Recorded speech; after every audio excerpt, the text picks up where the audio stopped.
Good morning. Good morning, my lady.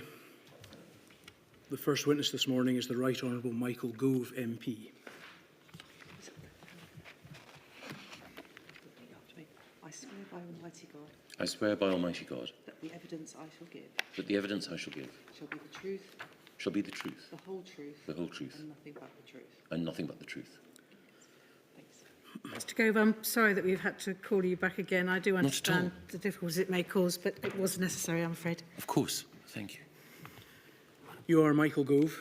Yes. You've helpfully provided a number of statements to the inquiry, but two particularly to this module. The first, if we could have it up, please, is INQ 000371583. It's a statement dated the 14th of December 2023. Is that your statement? It is. You have signed the statement? Yes. Do the contents of that statement remain true and accurate as far as you're concerned? Yes. You've helpfully also provided us with an additional short statement, supplementary statement, with the reference INQ 000236648. This is a statement dated the 25th of January 2024. Is that also your statement? It is. And have you signed that statement? Yes. Do the contents of that statement remain true and accurate as far as you're concerned? They do. Thank you. You're a member of the UK Parliament for Surrey Heath. Yes. You were first elected to the UK Parliament in 2005, is that correct? Yes. You are currently the Secretary of State for Levelling Up Housing and Communities. Yes. You are also currently the Minister for Intergovernmental Relations. Yes. In your statement, you explain that you became significantly less involved in any aspect of the pandemic response after September 2021. Is that broadly correct? Yes, it is. In the period between January 2020 and September 2021, you were the Chancellor of the Duchy of Lancaster. Yes. From mid-February 2020, you became Minister for the Cabinet Office. Yes. And after September 2021, you continued to have contact with the devolved administrations, including the Scottish Government, in your post as Minister for Intergovernmental Relations, but not in the context of the pandemic response. Is that correct? That is correct. As I say, you've given evidence already in connections with Module 1 and 2, both in statement form and in oral evidence. You're here today to give evidence in relation to the Scottish Government's decision-making and indeed the UK Government's decision-making insofar as it related to Scotland. I understand that you performed a role during the course of the pandemic as the Minister in the UK Government who acted as something of a conduit between the two governments. Would that be fair? Yes, it would. Over what period did you perform that role? Essentially from the very beginning of the pandemic until the reshuffle in September of 2021 when I was appointed to my current post. Would it be fair to say that in the exercise of that particular role, although you didn't hold principal ministerial responsibility for a number of areas, you're required to keep abreast of developments within both the UK Government and the Scottish Government with regard to the pandemic, so as to be able intelligently to discuss with the Scottish Government matters relating to the pandemic response across the UK? Yes, to the best of my ability. Thank you. I'd like to ask you some questions about the interaction between the devolution settlement and the pandemic response. The module has already heard significant evidence about the devolution settlement. Is it fair to say, as we've heard from other witnesses, that although the Scottish Government and the UK Government make decisions separately as regards matters within their respective devolved and reserved competencies, one might say that they share overall responsibility for policy decisions that impact Scotland? Yes. Reserved UK Government and devolved Scottish Government policies both impact outcomes in Scotland. Yes. And decisions, even decisions made by the UK Government with regard to its exclusive areas of competence in other parts of the United Kingdom, will have had an indirect effect on matters within Scotland as well. Yes. That's perhaps because, although these structures are man-made structures, the virus and its epidemiological flow did not respect those borders and structures. Precisely so. At all relevant times during the pandemic, the Scottish Government had devolved responsibility for public health the health of Scotland more generally, the NHS, including hospitals, schools, and the social care sector. Is that your understanding? Yes. In your evidence to Module 2, you were asked some questions about this area, and you said on the 28th of November, it's at the transcript at page 116, which is available on the website, health is devolved and public health is devolved, but there is a distinction, I think, between two different types of public health intervention. On the one hand, there's the straightforward public health intervention, like keeping ourselves healthier, how much fruit do we eat, and so on. That's quite properly a matter for the devolved administrations. But when you are dealing with a pandemic, and a pandemic which is raging across one island, Great Britain, then I do think that there is a case for saying that there can and should be certain UK-wide powers exercised at the centre. I think that it is an open question to draw that distinction between two different types of public health interventions, because, again, one of the points that Michelle O'Neill makes very fairly is that the island of Ireland is a single epidemiological area. It was always regarded so in terms of animal health and a fortiori in terms of human health. So again, these are difficult issues to manage, and I wouldn't say that this was a view that I hold passionately, but I do think that the whole question about how you can ensure that the UK government, short of the Civil Contingencies Act, can say, look, we need to override some sort of independent decision-making you might make, I think that's worth considering. Was it fair to say that in advance of the pandemic, it was reasonably foreseeable that in a health emergency of the nature of the pandemic which the UK faced, it would require, given the underlying devolution settlement, a degree of cross-border cooperation? Yes. Would you say that it was necessary for there to be clarity as regards precisely what fell within the ambit of the Scottish Government's responsibility under the devolution settlement, and what it was that the UK Government would do insofar as impacted upon Scotland? Yes, and I think that there is a case for greater clarity overall about devolved and reserved responsibilities. Would it have been possible for greater clarity in that regard to have been achieved, given the fact that it was reasonably foreseeable in such a situation that cross-border cooperation would be necessary? Yes, I think that, again, we dealt with a virus which was unprecedented in the speed with which it spread and also its lethality, but it is certainly the case that the devolution settlement evolves over time, and we can learn from how we responded to this virus to consider how the devolution settlement might be improved in the future. It is, of course, perfectly open to conclude that no constitutional settlement will ever be perfect, and that the current division of responsibilities is broadly right. But clarity in this regard, in order to maximise the effectiveness of the response, is really key, isn't it? Clarity is always helpful. Is the distinction that you made in your evidence in Module 2 between public health matters which are clearly devolved, eating more fruit you refer to? We actually heard from Professor Devi Sridhar, public health expert, who talked about measures to fight obesity, smoking, alcohol consumption, all of which she had some involvement in.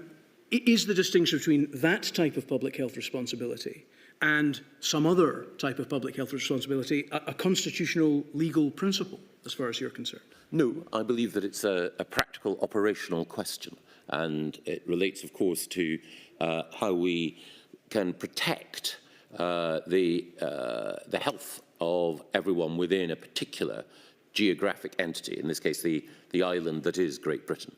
So a case has been made, and it's one to which I'm sympathetic, that when one's thinking of some biosecurity measures in respect of dealing with a virus, for example, questions over international travel or testing at the border, that there is a case for saying that that should be a UK-wide responsibility exercised by the UK government.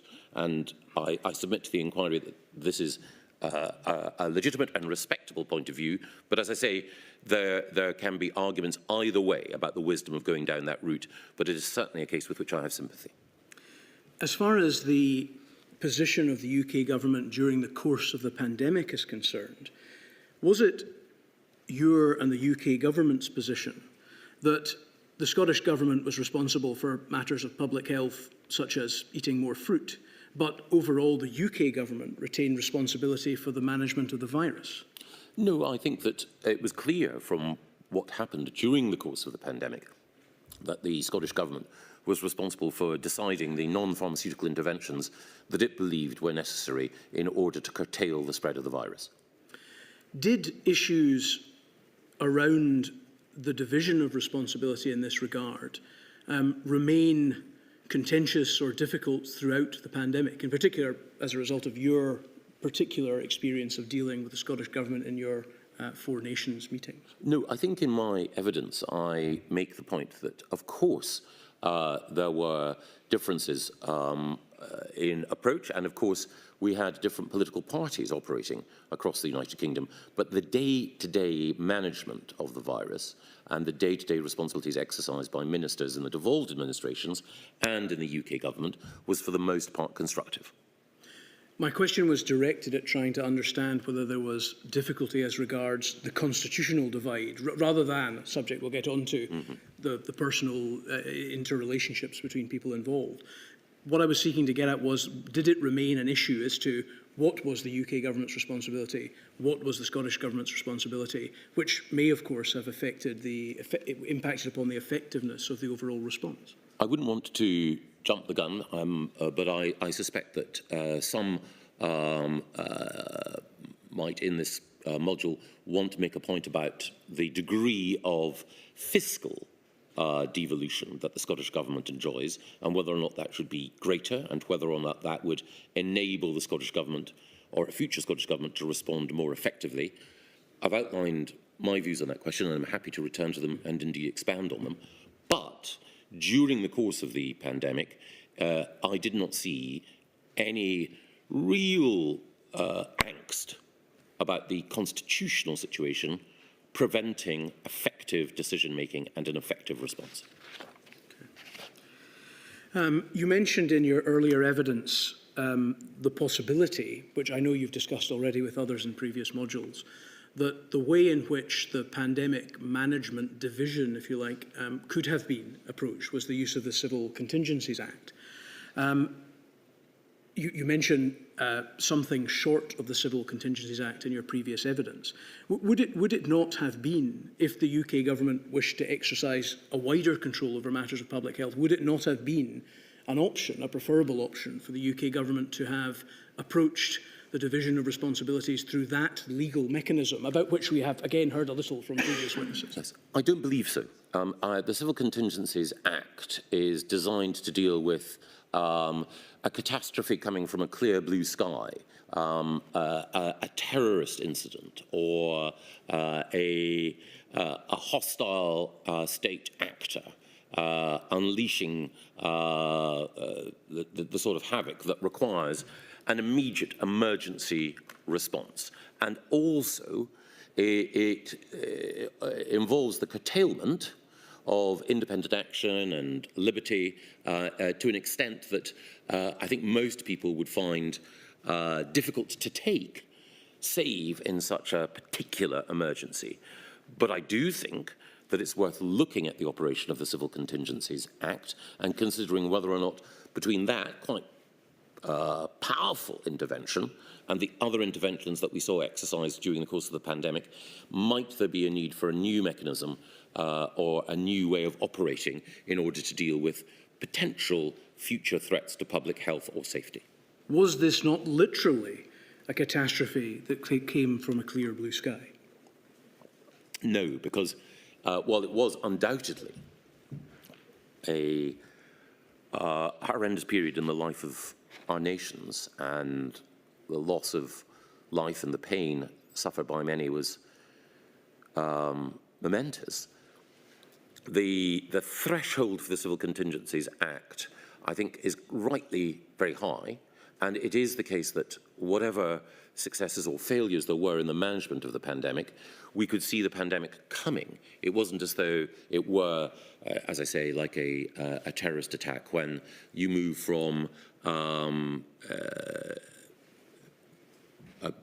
a moment of peace and serenity to the sudden dramatic loss of life that such an intervention might precipitate, or, as I say, a foreign state actor attacking.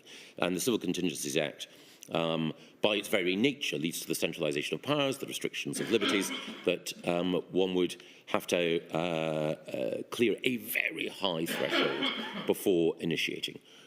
So my own view is that the Civil Contingencies Act is too draconian an instrument in many cases for the sorts of challenges that we might face in the future.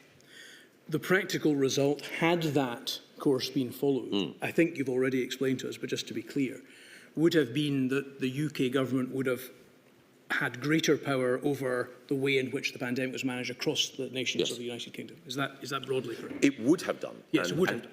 And it would have had greater power over and control over the actions of local government and individuals and civil society. It is, as I say, by draconian, I don't mean to say that it's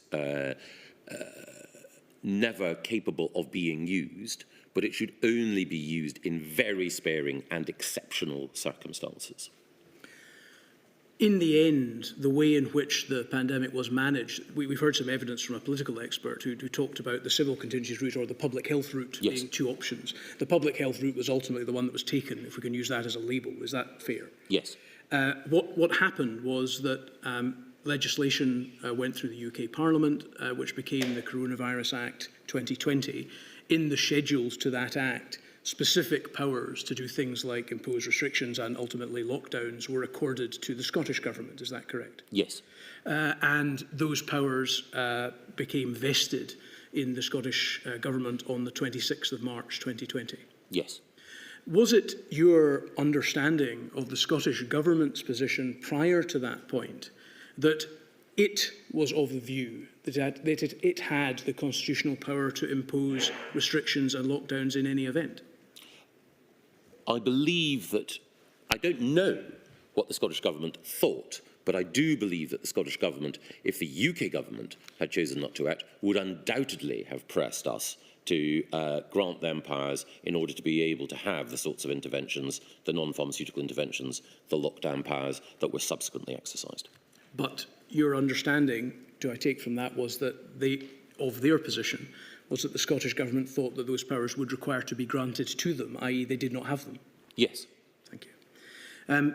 So, as far as the legislative framework is concerned, the powers to manage matters of public health, to impose restrictions, lockdowns, or anything short of a lockdown, became clear, at least, on the 26th of March. Is that correct? It certainly, they were further clarified. I think one of my experiences of devolution is that at different points, in issues arguably less important, the Scottish Government has pushed at the boundaries of the devolution settlement in order to establish that which it can do.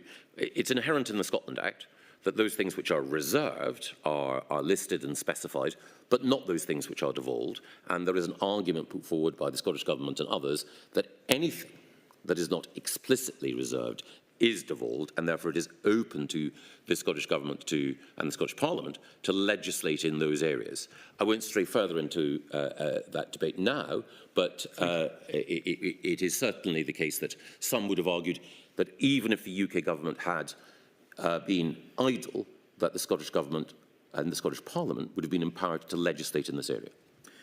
Despite, as I think you've accepted, the reasonable foreseeability of the need to have a cohesive, coordinated UK response in an emergency such as this, and the preferability, at least, of clarity around devolved and reserved competencies, this was not a matter which had been discussed or sorted out between the governments before the pandemic arrived, was it? No, but there were regular occasions where the UK government and devolved administrations would work together to consider how to deal with civil contingencies, and there were also arrangements to discuss how they might deal with pandemics, particularly, as has been discussed elsewhere, the prospect of a flu pandemic, which was the principal operating assumption when it came to a public health emergency that the UK government was operating to. If there were a concern on the part of the UK government that the Scottish Government tended to try to push the boundaries of devolution based on previous experience. It would have been perfectly open to the UK government to clarify the boundaries between each government's area of responsibility in advance as part of those preparedness exercises, would it not? It would be possible. However, precisely given the tendency, particularly under the Scottish National Party, to see if the devolution boundaries can be pushed, one can't anticipate all of the areas where a Scottish government might choose to push those boundaries. Again, one of the emerging challenges that we all face across the world at the moment is artificial intelligence. At the time of the Scotland Act, AI was not a concept with which any of us were particularly familiar. There is an open question, probably not for this inquiry, so I shan't labour the point, as to whether or not artificial intelligence and the threat that it potentially poses, if not properly regulated, should be regulated at a UK level or at a Scotland or devolved administration level. Again, my argument would be that we should have that discussion now, but we can't always anticipate every future challenge that we may have to face, or indeed every future initiative that a duly elected Scottish Government might wish to press. In contradistinction to the concept of artificial intelligence, Mr. Gove, public health was a matter to which, as you've said, a considerable amount of attention was paid in advance of the pandemic. Therefore, it was entirely predictable that public health was a matter which required a degree of clarification as to the constitutional boundaries. Yes, but I don't believe that in the response to the pandemic, that the constitutional questions, which are, of course, of great interest, actually impeded day-to-day our response. So, yes, in a perfect world, a greater degree of constitutional clarity on some of these questions would be preferable, but in the practical day-to-day operation of responding to the pandemic and the virus, I don't believe that these were material considerations. You'll be pleased to hear, Mr. Gove, I don't intend to take you through vast reams of WhatsApp messages, but I will take you to a few. If we could turn, please, to INQ 000163134, please.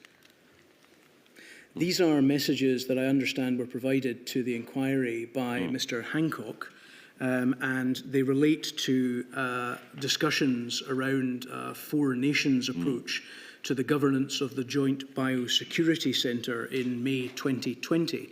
Do you recall the discussions around that issue at that time? I do.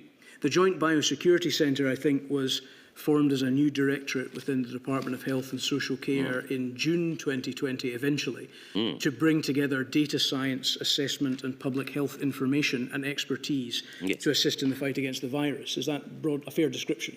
Totally. Broadly, thank you. Can we just look at these, please? These messages say, if we start at the 30th of May, 2:14 p.m.,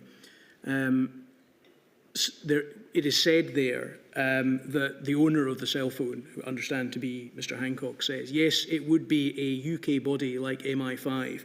Pandemic response is a reserved responsibility.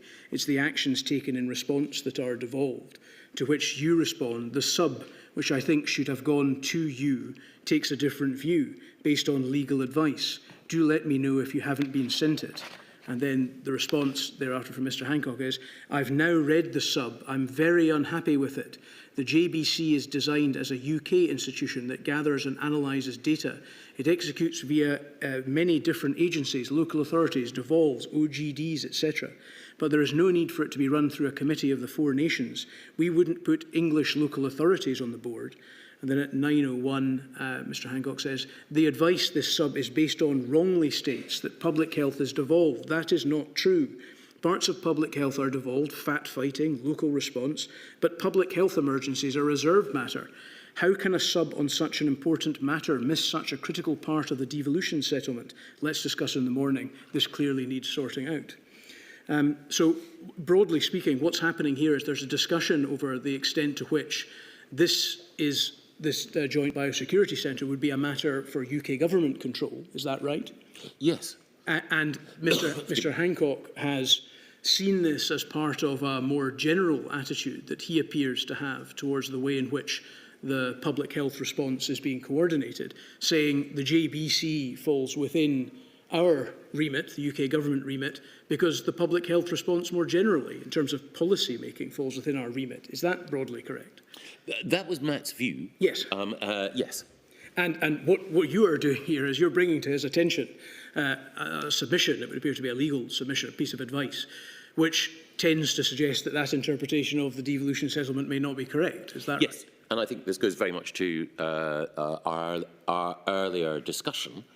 In the end, when the JBC was set up, as I think I mentioned in paragraph 74 of my evidence to this module, health ministers from all four administrations were on a ministerial board, and the devolved administrations were represented on the Joint Biosecurity Centre's steering board and technical board. So Matt, again, as the inquiry said, Matt, and I think this was a good thing, was a bullish, determined, energetic minister who wanted to ensure that there was rapid and effective action taken in dealing with the virus.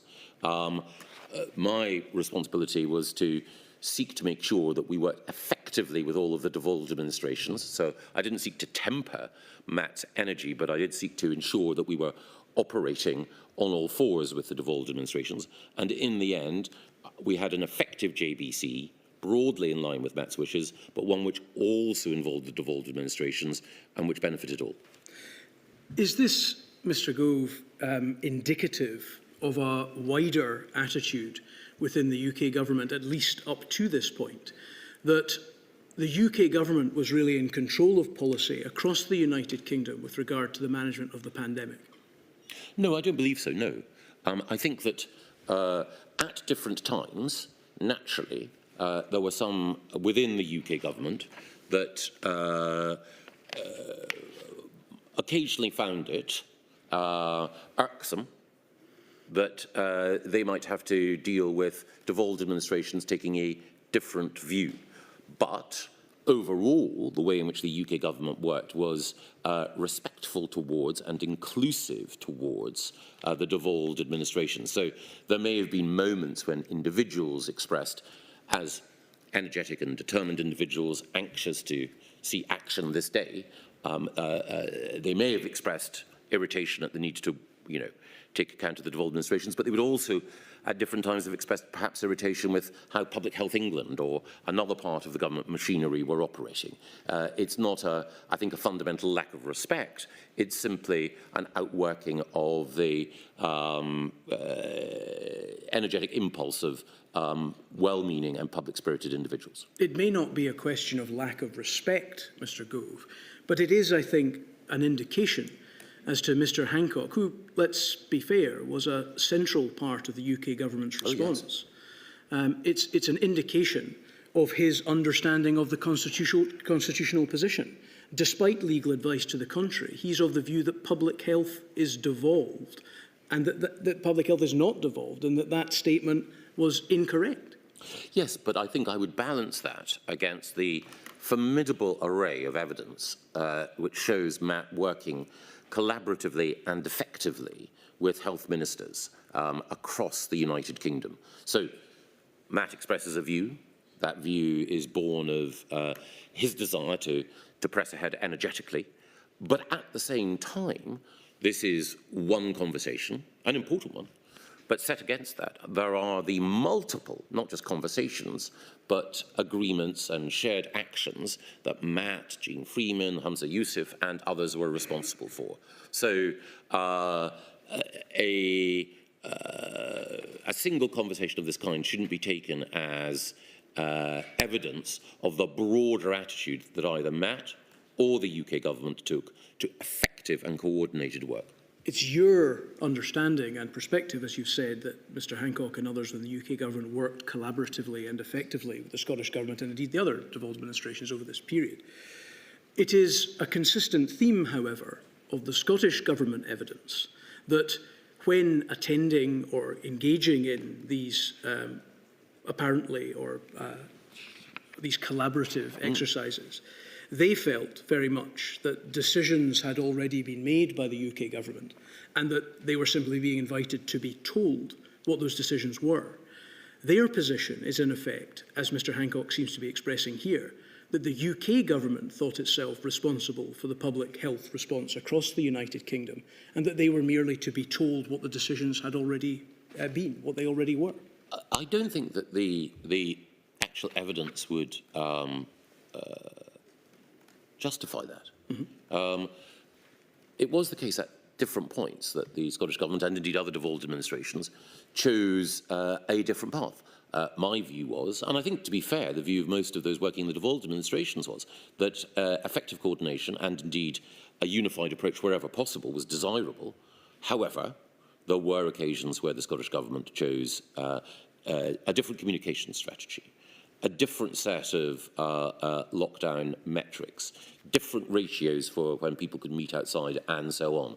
And we not only respected that, but sought to work with the devolved administrations in that area.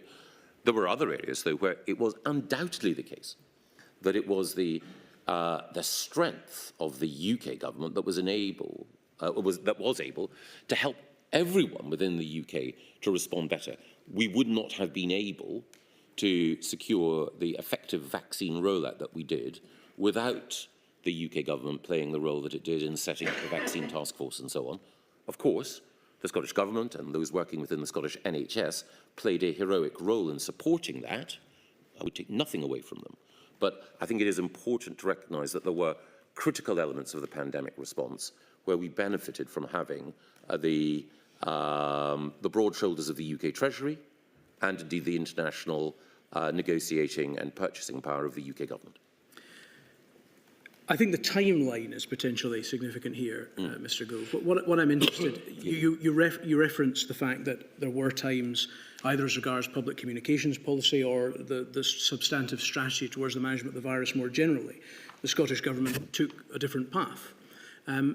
The timing of this is significant in that we've already heard evidence that it was around May 2020 where that divergence, which was not a phrase that the Scottish Government witnesses liked very much, but that divergence started really substantively to occur.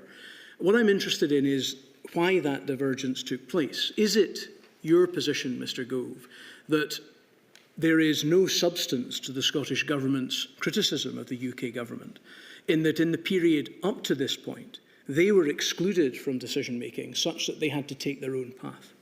No, I don't think that's a fair characterisation.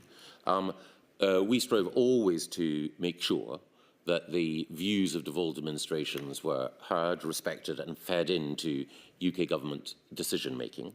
There was an intensity to the range of conversations at the beginning of the pandemic response that diminished a little as we moved into a period where it appeared that the virus was in retreat.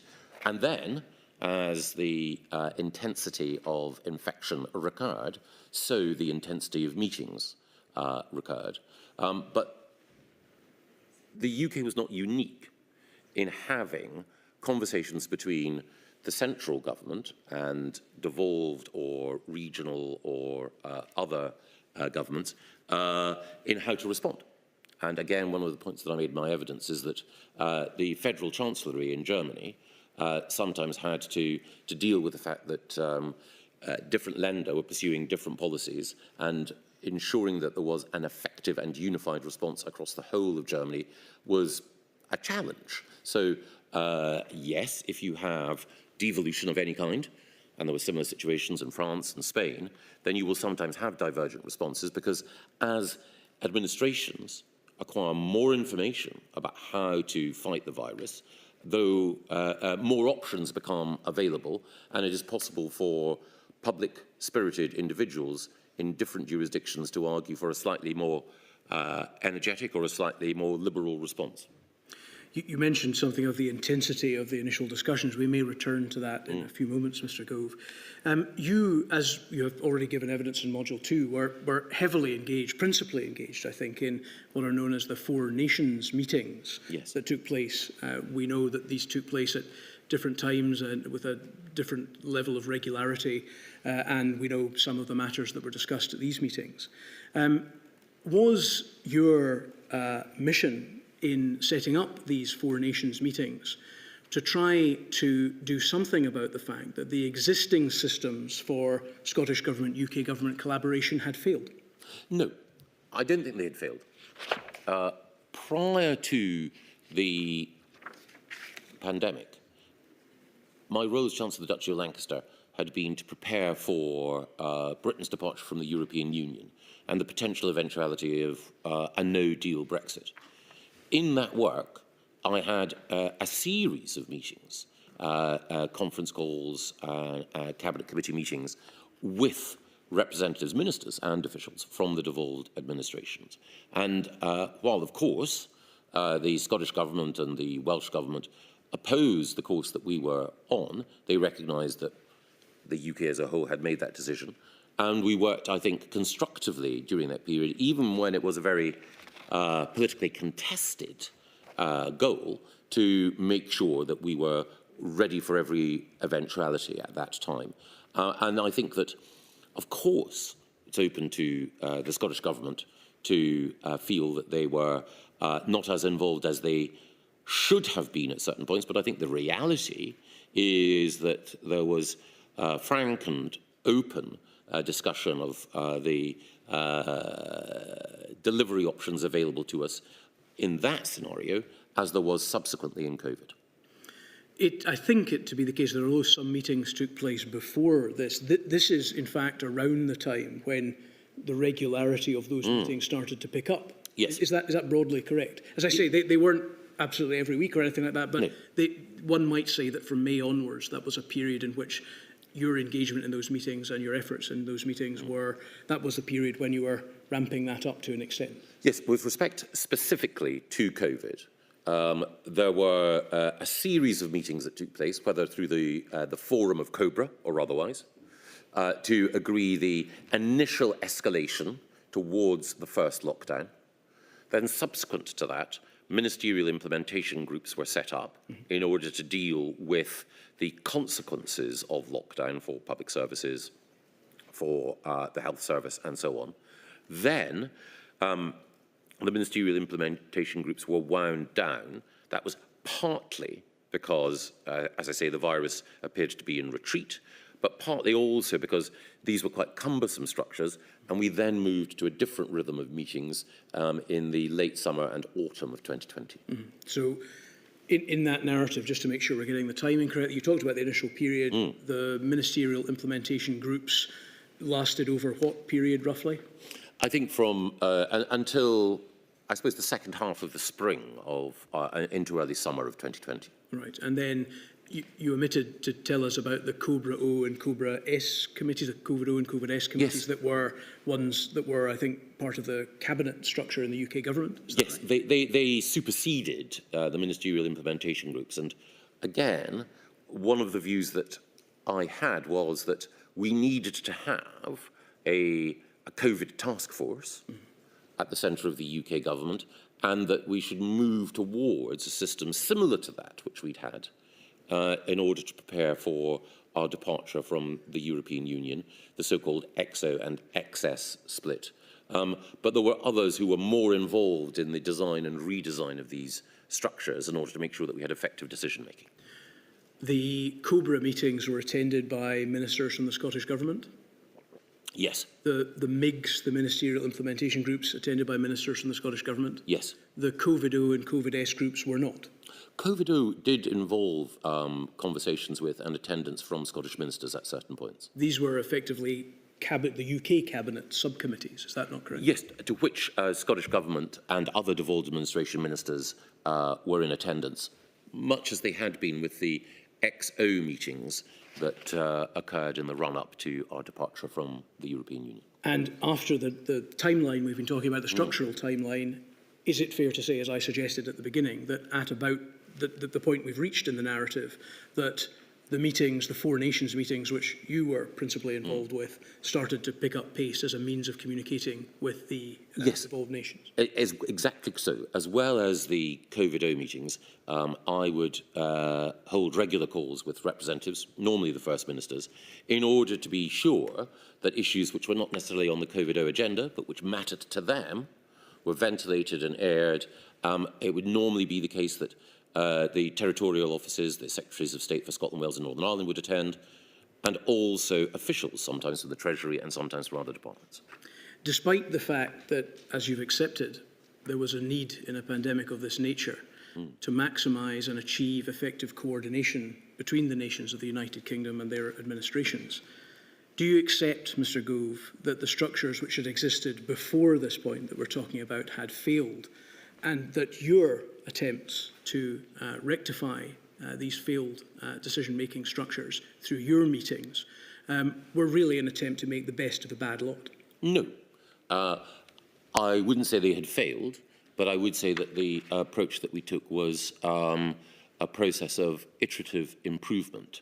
I think to say that the approach had failed is, and again, I don't want to police other people's responses, but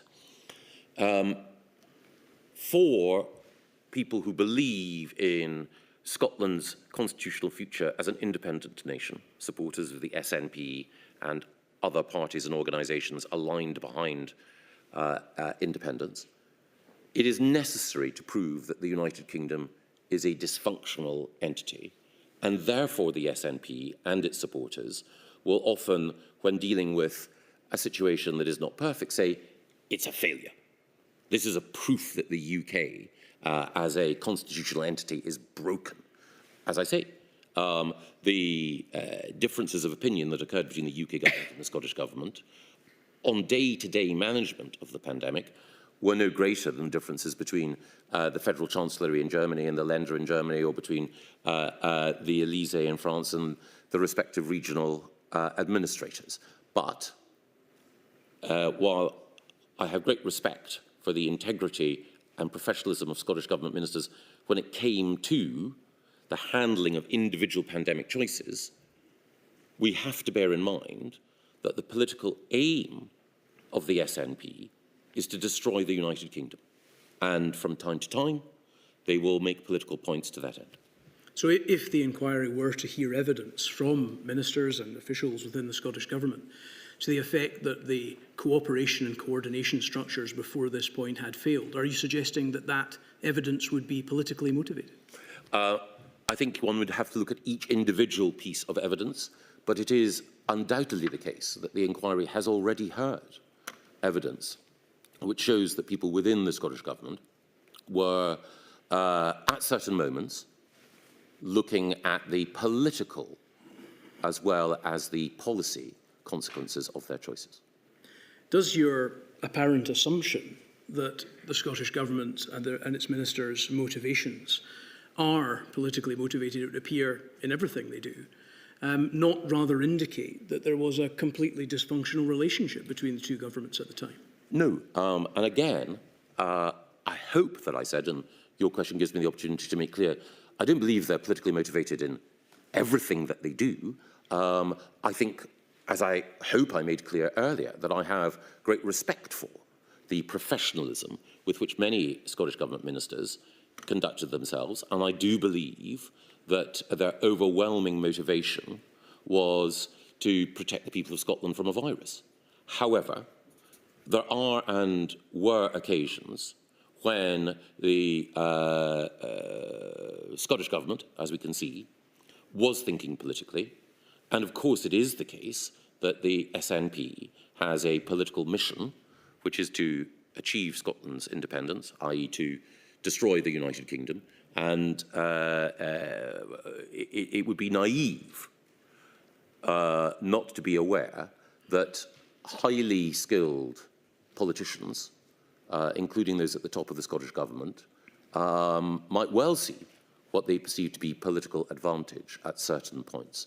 But I think it's important to recognise that while that did occur at certain points, the day-to-day management of the pandemic preoccupied them as it preoccupied other ministers. So it's a matter of proportion and a matter of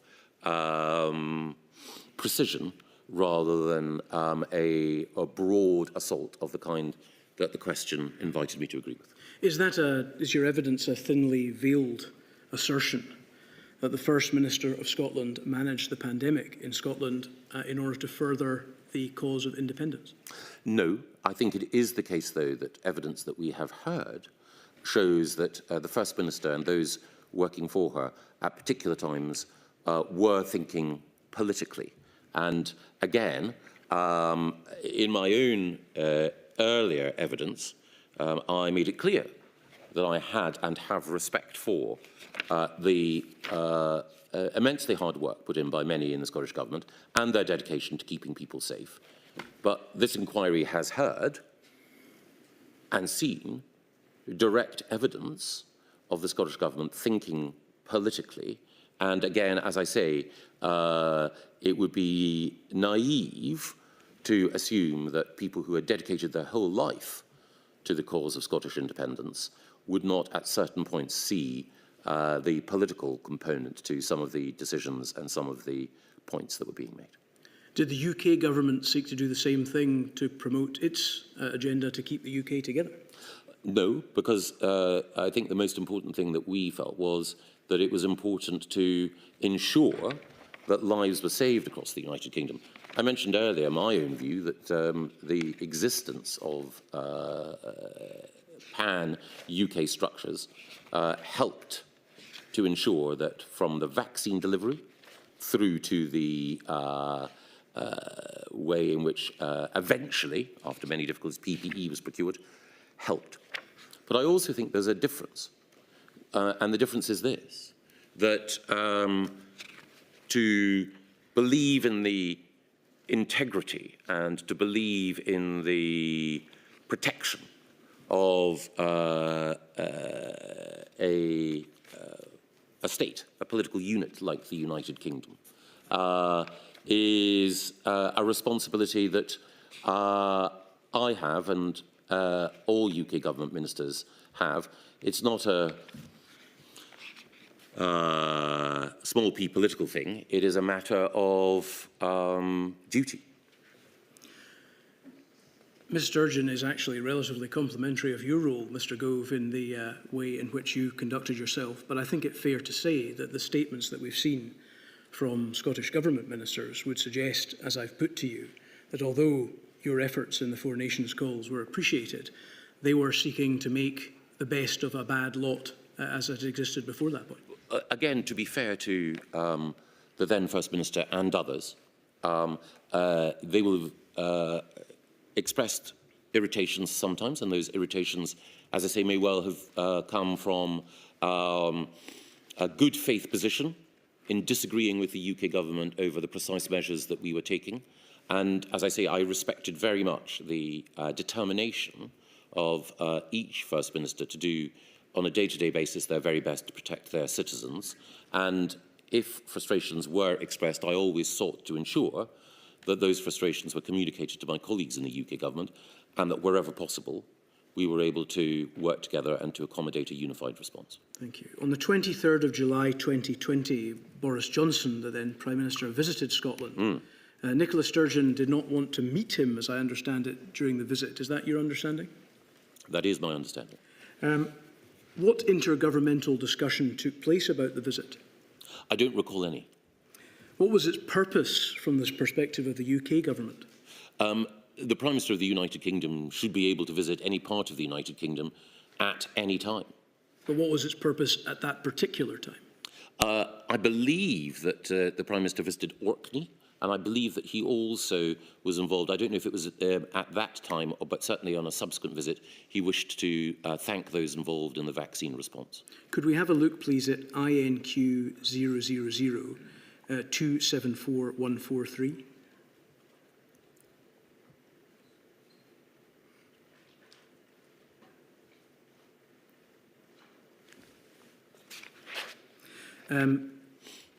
This is a Twitter post relating to the visit from the 23rd of July 2020 by the former First Minister of Scotland. She said, "I welcome the PM to Scotland today.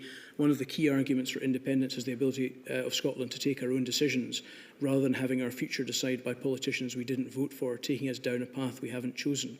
His presence highlights that. Were you aware of that tweet having been released on that day? I'm sure I saw it, if not at the time that it was released subsequently, yes. During the visit, the then Prime Minister spoke about the sheer might and merit of the Union. Do these iterations show that both the UK government and the Scottish government were playing politics at this key time in the pandemic response? No, I don't. Well, firstly, I don't believe that's true of the UK government. I think it was a straightforward and important matter of fact that the UK government, whether or not it was led by a Conservative administration or by any other administration, by the nature of the unified strength, weight, presence that we had, was able, I mentioned the vaccine rollout, PPE, to provide protection for all of the UK's citizens. And I think it's important that everyone, whatever their views on the constitutional future of Scotland or any part of the United Kingdom, everyone who is a citizen of the United Kingdom is protected by the United Kingdom, and whether or not they voted for the Prime Minister of the United Kingdom, he or she is their Prime Minister. Now, on this particular tweet, I recognise the political point that Nicola Sturgeon is making, but I don't object to that point being made. I think that it is perfectly legitimate for the leader of a political party with whose aims I profoundly disagree to pass comment in this way, of course. And I think I make the point in my evidence that from time to time, during the pandemic or at any point, SNP politicians would make the case for independence in broad terms, of course. Perfectly entitled to do that. I wouldn't take exception to this tweet. You've mentioned the vaccine rollout on several occasions, although I haven't asked you any questions about it. Just for the sake of clarity, this was in July 2020. I think you suggested that this might be connected to the vaccine rollout. I think this was maybe quite considerably before the time when the vaccine. I think you're right, and my apologies. I think I remember that the Prime Minister visited Scotland, the then Prime Minister, Mr Johnson, visited Scotland on a number of occasions. Yes. One of those occasions, I'm pretty sure, subsequently, was to go to Livingston to thank those involved in the vaccine rollout. But I think on this occasion, the Prime Minister was visiting Orkney, and I think he spent some time with crab fishermen there. And I think one of the points that he wanted to better understand is, as we move towards a different approach towards fisheries outside the European Union, he wanted to get, as it were, on the ground feedback from those who were involved at the sharp end. We understand it to be the case that on the 18th of March 2020, Cabinet Secretary for Constitution, Europe and External Affairs, Mr Michael Russell, wrote to you in your capacity as Chancellor of the Duchy of Lancaster, setting out the Scottish Government's intention to pause campaigning for a second independence referendum in light of the threat. Yes. Is that broadly correct as to your understanding of the Scottish Government's position in this regard at that time? Yes. Did you consider this tweet to be consistent with that undertaking? Yes, as I say, I wouldn't consider it inconsistent at all. Again, if it helps the inquiry, just to clarify, there will be moments when someone in Nicola Sturgeon's position is either asked or involved in a political conversation, and she will assert her faith in or support for independence. I don't think this is a fundamental distraction from the work that she or anyone else was undertaking on the pandemic. I think the reason why Mike Russell wrote that letter is to say that individuals who had been working within the Scottish Government on an independent strategy were going to be stood down and transferred to COVID functions. I think that was the right thing to do. Obviously not a decision for me, but I was grateful to him for communicating it. I think, and again, I wouldn't want to labour the point, the inquiry has had, however, about one or two other occasions where particular responses during the COVID pandemic were seen through a particular lens. So the distinction that I would draw is the commitment to upholding a set of political principles on which you were elected and which are your motivation, and then, on certain occasions, seeing an opportunity to advance those political principles and potentially taking decisions through that lens. Was the purpose of the letter, as you understood it, not to communicate to you and indeed to the Scottish and wider UK public that although the SNP government in Scotland may have been elected on the basis of certain political principles and their principal policy of seeking independence, that those political considerations would be put to one side in the interests of the extreme public health emergency the nation was facing? Yes. Well, again, I'm striving to be fair to the Scottish Government, with whom I have fundamental constitutional differences. I don't think that either Mike Russell or Nicola Sturgeon could excise from their thinking at any point their desire to see Scotland independent in due course. But what they did do was to shift the resources that were being devoted to pursuing that to COVID, and I think that was the right thing to do. However, there were other occasions where, as I say, trying to be fair but not naive, the Scottish Government looked at things through a particular political prism with respect to whether or not the case could be made in due course for independence, and that therefore there were certain occasions where divergence was being considered through a political lens. Are there any particular occasions on which you think that was a problem? Well, again, I think that the evidence that was discussed in this inquiry last week with the former First Minister's former Chief of Staff and Special Advisor would lead a fair-minded person to conclude that the words good old-fashioned rammy suggest that there was a search for political conflict rather than simply a divergence in policy conclusions. Her explanation of the messages to which you're referring is that although she was asked questions about the possibility that may have a constitutional political significance, that what she was seeking to do at that time was to try to bring to public consciousness the difficulties that the Scottish Government was having with regard to accessing particularly furlough funding in the event that they wished, as appeared to have been their right under the 2020 Act, to pursue different restrictions from the UK. So her position was that that was not meant in a constitutional political sense, but in a more narrow political sense in seeking to try to achieve better outcomes on funding for the people of Scotland. Do you have anything to add to that, or is it your interpretation of that material that the constitutional political angle or argument that you've put forward is the correct interpretation, based on your experience from the time? I will leave it to fair-minded observers to decide. But do you have anything to add based on your experience of that period? I'm trying to understand whether that period is one of the periods that you're identifying as this being an issue. Your understanding of that period, in that period, did you have concerns in this regard? I always wanted to put to one side, wherever possible, considerations of this kind. But I made the point earlier that one should not be overly naive.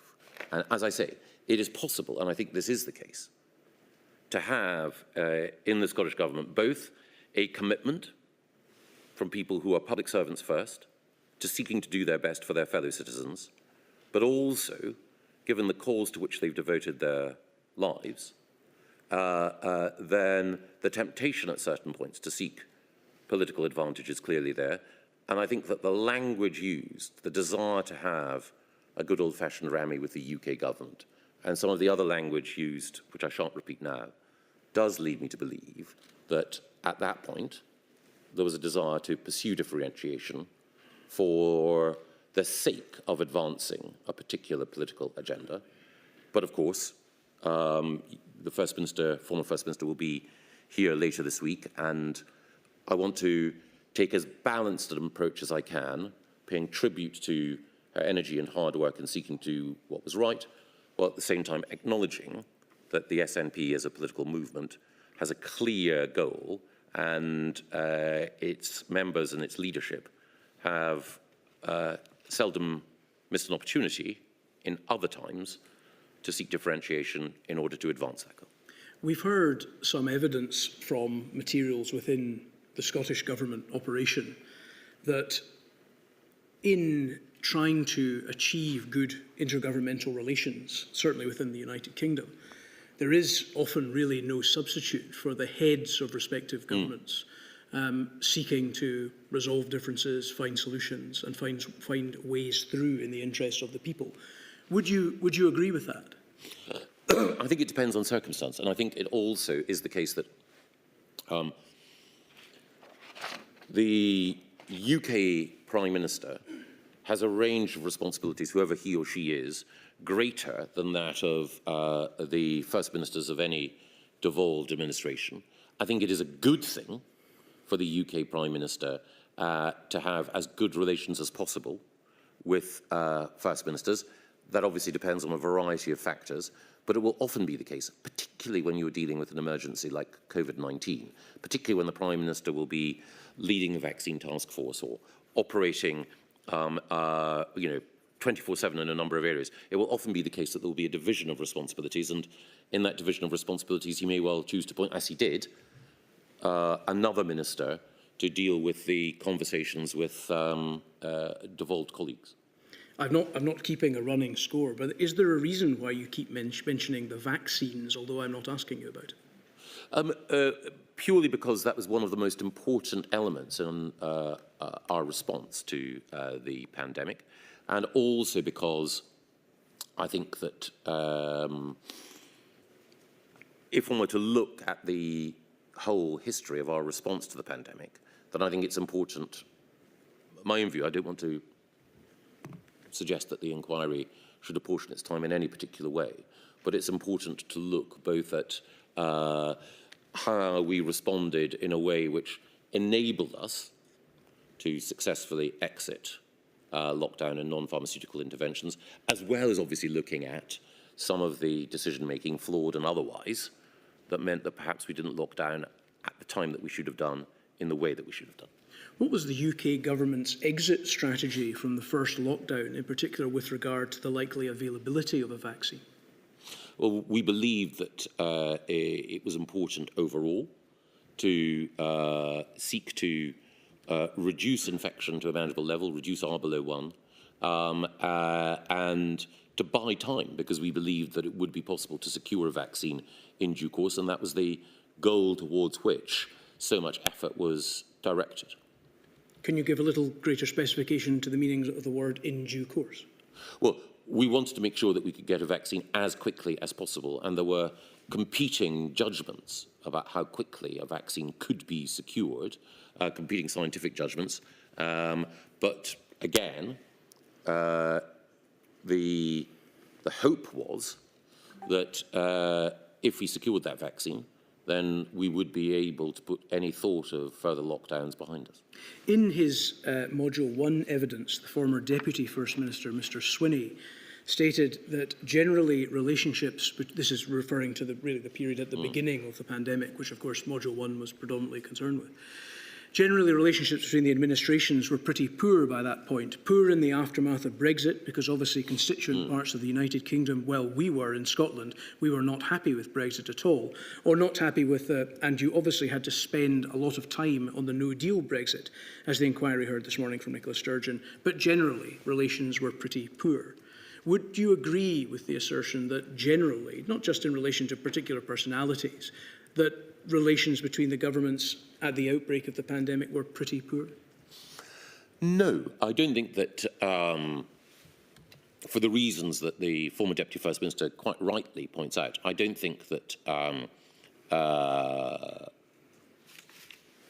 the relationships were as strong as they might have been because of the divergent political views on Brexit.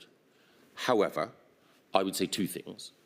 The first is that day-to-day working on a variety of issues across all of the administrations was effective, and again, I appreciated the professionalism and commitment of Scottish Government ministers to dealing with what might have been the consequences of a no-deal Brexit, even as they devoutly wished to avoid that outcome. I also wished to avoid that outcome, but there was, of course, a difference in political analysis. The second thing, though, I would say is that personalities do matter in politics. And you can have people from different political traditions and different political parties whose style or whose outlook means that cooperation can be easier. And it is certainly my experience that there were people in the Scottish Government who were sometimes much more constructive than one or two others. And again, the inquiry can draw its own conclusions in due course about how important personalities are, but personalities do matter when you're dealing with tensions which inevitably involve some degree of politically divergent thinking. Can you identify those who, within the Scottish Government, amongst senior ministers at least, were more constructive and those who were less constructive? Well, I think the person who was undoubtedly one of the most constructive was Kate Forbes. Can you explain why you would single her out? Well, I fear I may be straying into political commentary here, but... Well, please try and avoid that, Mr. Gove. I asked a question about Yes, the pandemic response. of course.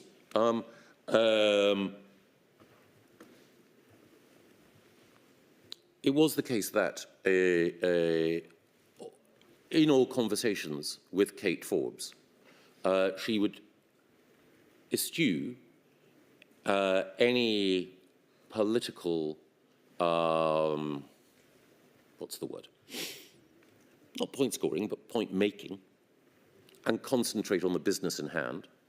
There were some other ministers who would sometimes, even as we could come to a satisfactory conclusion, would sometimes preface their points with some political point making. So again, I would say that she stood out, but also I think that, to be fair, I know that my colleague Matthew Hancock found dealing with both Jean Freeman and Hamza Yousaf in their roles to be very straightforward as well.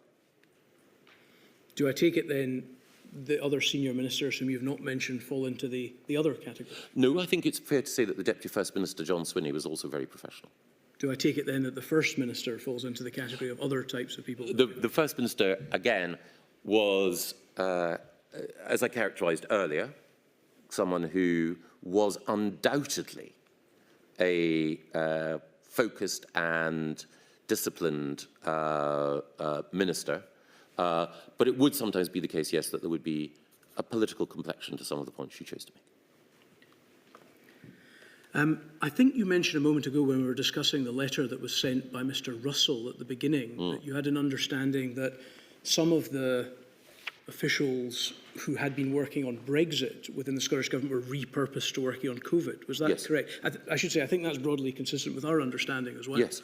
I just wanted to reflect on the particular comment made by Mr. Swinney to the effect that Brexit and the very recent, at least temporarily, conclusion of the Brexit work at the end of January may have caused difficulties for those who had been involved in those difficult negotiations, if you like, between the Scottish Government and the UK Government at that time, in particular as regards the decision to repurpose those very people into another difficult intergovernmental situation, as you described. Is that your understanding of what broadly happened in terms of repurposing of staff? And did you feel that there were lingering issues relating to Brexit as a result? No, I didn't detect any, no. So, again, obviously, it's for the Scottish Government to decide how civil servants working for the Scottish Government should be deployed. And I think it was the case, yes, that there were some who, as I understood it, had been working on Brexit preparations who were repurposed, and also some who'd been working on the case for independence, who were redeployed as well. And again, I don't know the numbers, but I think that is a welcome thing.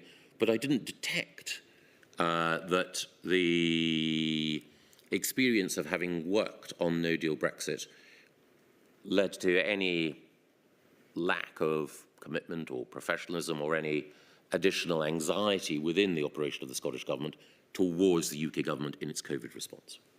We discussed a moment ago, and I think we were in agreement, that there is a significant importance in our system when seeking to promote good intergovernmental relations, that the heads of the Scottish Government, UK Government, are able to interact in a way which is productive. Is that your position? Ideally, yes. You say in your statement at paragraph 61 that while Boris Johnson and Nicola Sturgeon were not soulmates, they were generally always able to secure pretty effective coordination of substantive policy respecting devolved and reserved competencies. Is the description that Boris Johnson and Nicola Sturgeon were not soulmates something of an understatement? Understatement is sometimes the most effective means of communication. Is it fair to say, and we've obviously, as you know, addressed this somewhat from the other perspective in some of the evidence we've heard already, that they simply did not get on at all? No, I think on one level, they're very different figures. On another level, though, they're both skilled politicians, fired by passion, but they're also people who knew at a moment or moments of crisis the importance of respecting, insofar as possible, and working together insofar as possible, respecting each other's positions, working together. I'd say two things briefly. The first is that I think when the former First Minister's former Chief of Staff was giving evidence last week, she observed that the first time that Boris Johnson and Nicola Sturgeon met, which of course was preceding the pandemic, they had, in effect, a debate in Bute House. And, you know, there was a, as I've observed before, the former Prime Minister enjoys debate, can hold his own, and it's a sign of respect for someone else that he's engaging in that debate. So he undoubtedly had a degree of respect for the First Minister. However, it is also the case, as the inquiry has heard, my second point, that at times the First Minister expressed her disapproval of the way in which the Prime Minister was operating. And it was also the case that there were some people in our government and some people working for the Prime Minister who had a low or critical opinion of the First Minister. My view is that it was important to, in the interests of everyone, keep relations on as professional a footing as possible. And my observation is that in the formal settings where they interacted, that applied. Was the former Prime Minister advised against engaging more with the Scottish Government or other devolved administrations more generally during the pandemic? There were one or two people who did take that view, yes. Could we look, please, at INQ 0000048313?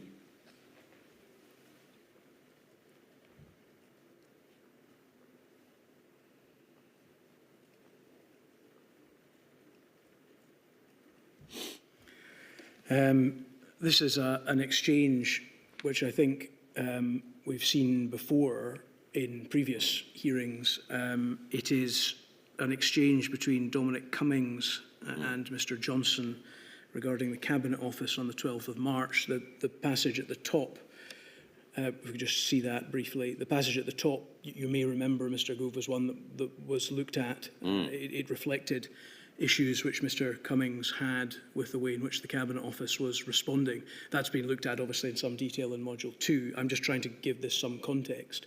So that was on the 12th of March, and then on the same day at the bottom there's an exchange, and again, as happened in Module 2, may I in advance apologise for the language. Mr Cummings said, you need to chair daily meetings in the Cabinet Room, not Cobra.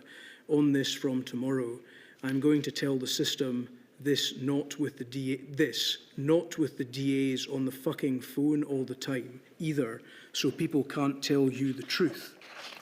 Why was Boris Johnson being advised that daily meetings at this vital time during the pandemic should be reorganised so that they took place in the Cabinet room and away from COBRA, so that the devolved administrations who are represented at COBRA would not be on the line to allow advisers to speak more freely with him? Well, I think Mr. Cummings himself was asked about this exchange in a previous module, yes, and gave his account. The point he made then, which I think was a fair one, was that there needed to be a space in which the Prime Minister could interrogate data and recommendations, and different propositions could be put to him, and the Prime Minister could seek to test the strength of argument A or test the strength of argument B in confidence, before then coming to a conclusion about what he thought might be the right course. It's important to say two other things. That at the same time, as Dominic was making this case, there was also a regular tempo of meetings with the devolved administration ministers and representatives. And I think it's also the case, as we discussed in a previous module, that sometimes it's appropriate for the decision makers in any jurisdiction to have a safe space in which they can float different ideas without fear of those ideas being taken out of context and you depict them in a particular way. Now, again, different people may conclude that that is or is not an effective form of decision-making, but it is certainly the case that whatever Dominic's views and intentions, and as I say, I think he fairly set them out in a previous module, it was not the case that we abandoned, nor do I really think that he was arguing that we should abandon having regular meetings with the devolved administrations. Just to be clear, because I think there was a little difficulty picking up something of what you said there. You said it was important, I think, please tell me if I got this wrong, that it was important that decision makers would have a safe space in which they can float different ideas without fear of those ideas being taken out of context and to depict them in a particular way. Is that yes. Right? Sorry, it was just I think we missed a couple of the words there. Was there a concern that if these conversations took place with Nicola Sturgeon in the room, that she would seek to depict the Prime Minister, then Prime Minister, in a particular way? Well, again, I can't speak to Dominic's particular concerns, but it's a function of government that the more people there are in a meeting, the greater the risk of a leak. When you have devolved administration colleagues on a call, obviously Scotland, Wales and Northern Ireland represented, ministers from each jurisdiction, and officials, people from the territorial offices. I think, I have to be careful here, I think that actually Dominic's concerns, though of course, as I say, I don't want to speak for him directly, but I think they were slightly more to do with the Sinn Féin Deputy First Minister of Northern Ireland being on the call than the SNP First Minister of Scotland. But I think that, as I say, whatever was in his mind, it is a fair point to say that if you have a smaller and more intimate meeting, then you can allow the Prime Minister to interrogate certain propositions with the risk of leaking being proportionately lesser. But at the same time, you can have regular, focused and effective business-like meetings with others. As we noted, there was an unfortunate leak of the decision to go for a second lockdown in the autumn of 2020. And I think that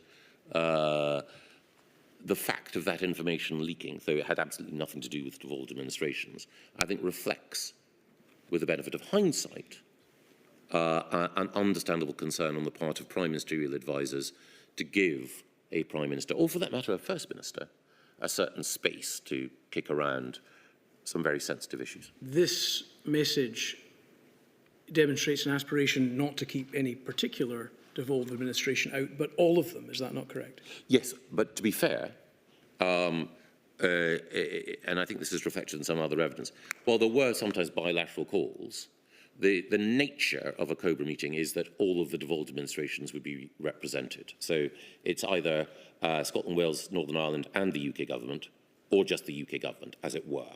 So again, I'm sure if Dominic were asked to provide further evidence on that, I'm sure he would. But as I say, I think that his account at a previous module speaks for itself. Putting aside the concerns, legitimate or otherwise, about leaks, is this exchange not consistent with the Scottish Government's position that the UK Government made decisions and merely communicated what those decisions were to the Scottish Government in subsequent meetings, rather than engaging them in the decision-making process? No, because firstly, Dominic was one voice, an influential one, but one voice amongst many. Secondly, and I don't say this as a matter of criticism, but the Scottish Government did have discussions and deliberations, whether at cabinet level or otherwise, to which the UK Government wasn't privy, nor should we have been. So some of the decisions that the Scottish Government will have made about when to or how to exit lockdown will have been decisions that they will have made on a shared basis with shared information and an understanding of where other jurisdictions wished to go, but they will have made their own decisions. I respect that. Someone could say, well, suddenly the UK government is having to deal with the fact that the Scottish government have presented them with a fait accompli. You could depict it in that way, but I think that would be ungenerous. I think that one has to respect that there will be, at different levels of government, moments when within that level of government, a decision will be taken or decisions will be taken about what is properly that level of government's responsibility, but that at other points, before decisions are taken, views are garnered, conversations ensue, a thought, care and consideration is given. We've talked about the concept of Scottish Government divergence from the UK's position about matters. Did this exchange represent a divergence on the part of the UK Government from the COBRA system, and in particular the devolved administration's involvement in it, which had been an important part of the pre-pandemic emergency planning system? I don't believe so. And I think, again, the point that was made by Dominic Cummings in his evidence is that, firstly, the COBRA system can describe a way of bringing different parts of government and indeed different governments together. So it can describe a process, but it also describes literally a room. In his evidence, Dominic made clear some of the deficiencies of COBRA as a location for decision-making, but the broader point of bringing in the devolved administrations and others to critical decisions, that principle was maintained throughout. I think it's fair to say that the frequency of those meetings at certain points, or the nature of those meetings, was not what certain First Ministers wanted. Mark Drakeford wrote to me in order to ask for an improved tempo. We agreed. So again, I'm not claiming that our system was perfect, but the aim, the desire, always to ensure that we could coordinate effectively was there. And if I or the UK government fell short at any point in the eyes of First Ministers, we always sought to listen respectfully, make good, and create structures that worked. If that's a convenient moment, lady, thank you. Yes, of course. 11:40, please.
Mr Dawson. Thank you, my lady. Mr Gove, before the short break, we were discussing some of the messaging in the early period of the pandemic, and in particular, early meetings and discussions around COBRA. So I'd like to continue that theme, but move into a slightly later time period than the one we were discussing. Could we look, please, at INQ 000056221? These are the minutes of Cabinet Office meeting chaired by COBRA Cabinet Office briefing room meeting chaired by the Prime Minister on the Thursday, the 12th of March. Is that right? Yes. And we can see at the top that the meeting started at 1:15. Is that right? Yes. And in attendance, amongst others, are Nicola Sturgeon, Cabinet Secretary for Health in the Scottish Government, Jean Freeman, Chief Medical Officer of Scotland, Dr Catherine Calderwood, and the Secretary of Scotland, Alistair Jack, amongst others. Yes. Can we turn to page 6, please?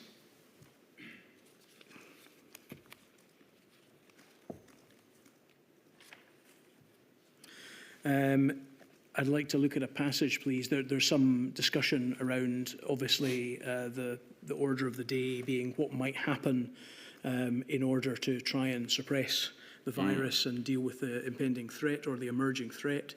It states there that it was stated at the meeting that the Scottish Government was minded to advise against gatherings of more than 500 people. Their rationale for this to ensure the frontline emergency workers were able to prioritise the response to COVID. Do you recall that aspect of the discussion? There was a lot of other matters being discussed. I do. Yes. Could we also go a little bit further down page 6, from the words "that to the public," and that there was a concern also raised that the public had not grasped how cancelling mass gatherings would or would not impact upon the peak, and that there needed to be more consistent messaging on this across the 4 nations, as it might be sensible to announce self-isolation and mass gatherings, recognising how this would support the resilience of the emergency services going forward. Yes. And then that cancelling, it says below, that cancelling mass gatherings may possibly impact upon people's behaviours, and so the group should consider when this policy should come into play. And then it says, so far, government policy had been science-led, and as the evidence was not there for cancelling mass gatherings, there would need to be a clear basis for taking this action. If this action was taken, there would be consequences for a range of sectors. And then just some other details on this on page 7, over the page. It states that up at point 6, the chair said that the advice from SAGE was that there was low confidence in the effectiveness of cancelling mass gatherings on limiting the spread of the virus. So overall, the snippets that we've taken there tend to suggest that there was a significant discussion at that meeting around the possibility of cancelling mass gatherings. The Scottish Government indicating that they were broadly in favour, but the UK Government suggesting that the scientific advice did not support such a move at that stage. Is that broadly the flavour of the meeting, as you recall it? Yes. On page 8, it states that under continuing, paragraph 15, continuing, the chair said that the GCSA should use the announcement to set out what stage 2 would be and begin socialising options 3 and 4 to protect the most vulnerable, that the general public would not be asked to do options 2, 3 or 4 immediately, but that these policies would come in the next few weeks. He respected the Scottish Government's decision to cancel mass gathering to manage pressure on emergency responders, noting that as the epidemic progresses, this approach may need to be taken by the whole UK to protect public services. However, it was crucial for the Government to stick to the SAGE advice, and as far as possible, the 4 nations should try to stick together as one united kingdom. And then on page 10, this is in the list of actions from the meeting, it states at point 1 at the top, Chief Medical Officers for all 4 nations, Department for Health and Social Care and Department for Digital, Culture, Media and Sport, to prepare advice for consideration by COBRA on approach to mass gatherings. And then at page 10, there is an indication under decisions that COBRA will keep under review the policy towards mass gatherings, with particular reference to their impact on public and emergency services. Does it appear, therefore, that the minutes show that an agreed position had been reached to continue consideration of the cancellation of mass gatherings, and that the chief medical officers of the 4 nations were to prepare advice to assist in making that decision. Yes. These, as far as you can recall, are these minutes an accurate representation of the discussion and the planning around that issue? Yes.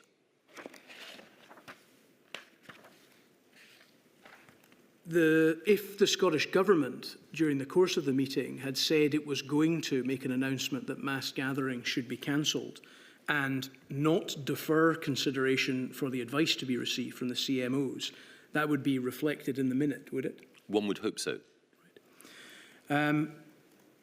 Shortly after the meeting concluded, we understand that Nicola Sturgeon announced at 3:20 p.m.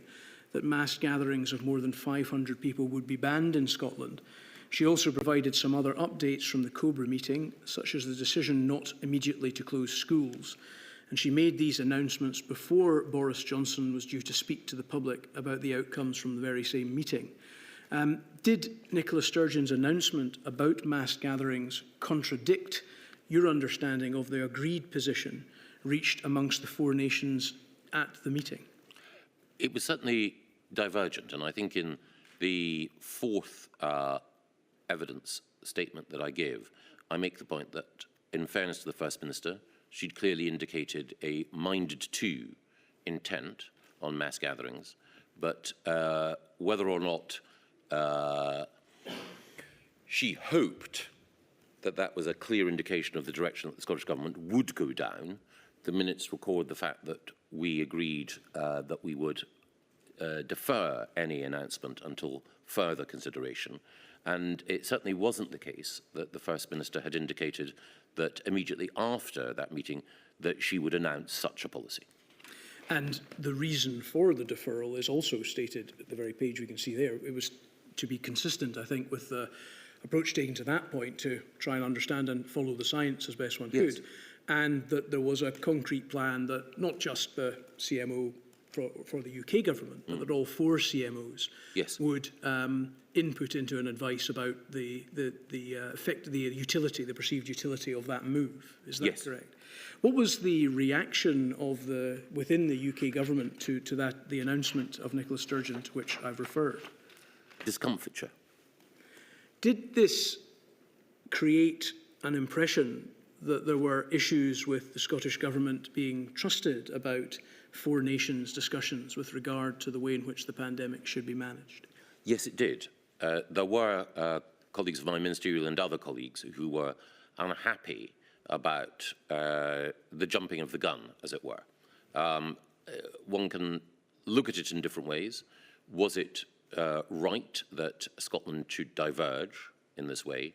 Was it right that the First Minister should announce that divergence in the way that she did? Was it right that the First Minister should brief immediately after Cobra, before the Prime Minister had an opportunity to address the country, or before the government's chief scientific advisor had an opportunity to address the country? I think it's important to stress that sometimes with politicians there can be amor propria. So I think that sometimes there will be a consideration on the part of one minister about another making an announcement before they do. But sometimes it's more than amor propria. Sometimes it can lead to a weakness in effective communication overall. My own view is that while I can completely understand the irritation, and it would have been preferable if the First Minister had not made that announcement at that time, that also we should all exercise, or seek to exercise, a degree of forbearance as well. So of those who expressed disquiet and discomfort, I was one of those who said, you know, in a pandemic, in a situation like this, sometimes there will be moments where others won't necessarily act in a way that we would like, but let's not be too, critical or too unforgiving about that. Was there an expectation on the part of the UK government ministers and officials, of which you are one attending this meeting, that the discussions would be confidential? Yes. Did the announcement, as far as you're concerned, break that bond of confidentiality?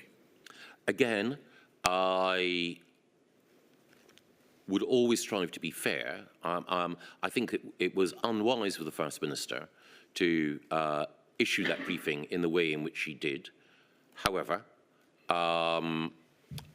it's entirely possible that the First Minister may have felt that it was necessary to do so in order to be clear about the way in which Scotland was pursuing its mass gatherings policy, and that was different from the rest of the United Kingdom.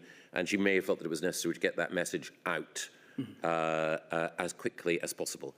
As I say, I believe that it would have been preferable for either that intention to have been more clearly communicated in the meeting, or for there not to have been that briefing thereafter.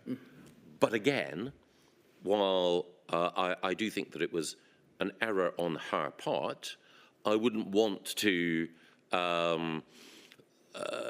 lay massive blame or huge opprobrium towards her on that. I think it's important to get these things in proportion, and as I say, I'm one of those who is inclined, or on that occasion, I was inclined to say that we shouldn't allow regret over this to prejudice continued good working overall.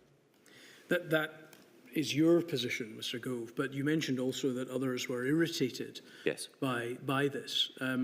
Who were the others amongst key decision makers in the UK government that were irritated by this move? I think other cabinet colleagues were irritated, and again, I can't recall perfectly, but I'm pretty sure that there was irritation within Number 10, and also, if I remember rightly, I think that the Secretary of State for Scotland, Alistair Jack, was concerned as well, because, as I mentioned, there was a worry at different times throughout the pandemic that divergence might be pursued for divergence's sake, and that might have been driven by political considerations. I don't see any direct evidence that on this occasion there were political considerations of the kind that I alluded to earlier that were operating in the First Minister's mind.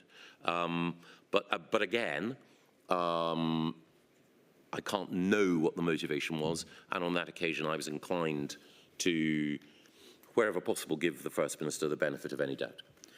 This is a crucial time, obviously, yes, in the approach to the pandemic strategy. We know from evidence from Module 2 that an awful lot was going on in the UK government. SAGE was sitting, advice was coming in regularly, it was updated as new advice became available. What I'm interested in exploring, Mr. Gove, is the extent to which, at that crucial time, this event caused tension and difficulties between the governments, which then followed on through the rest of the pandemic. I think it was certainly the case that for some within the UK government, it was as I say, a moment of discomfort which generated disappointment. But my approach then, and I hope my approach generally, was not to allow moments of irritation or disappointment to curdle. It was important to accept that when dealing with different administrations, different politicians, and so on, that sometimes you would not get perfect coordination. Perfect coordination was preferable, but if it didn't occur, to put things behind one and to concentrate on effective working in the future rather than dwelling on any disappointment. Mr. Gove, forgive my interrupting, but some might think that's being rather generous. It wasn't just that the then First Minister announced a decision about mass gatherings in Scotland. It was the breach of confidentiality. Yes. Now, you, as a long-standing and very experienced government minister, know the importance of confidentiality to government decision-making. Yes, and my lady, you are right that there were a number of people within government, including not just ministers, others, who were disappointed. As I say, I think that I was aware that we were likely to be in this situation for the long haul, that we would need to work with the Scottish Government, and that while this was disappointing, and it certainly led some to believe that there should be a greater degree of care and caution in how we worked with the First Minister, my view was that we should try to maintain the best possible working relationship. I think you used the expression earlier when I asked you about irritation within number 10. Yes. Does that mean that the Prime Minister, then Prime Minister, was irritated with this statement? I believe he was.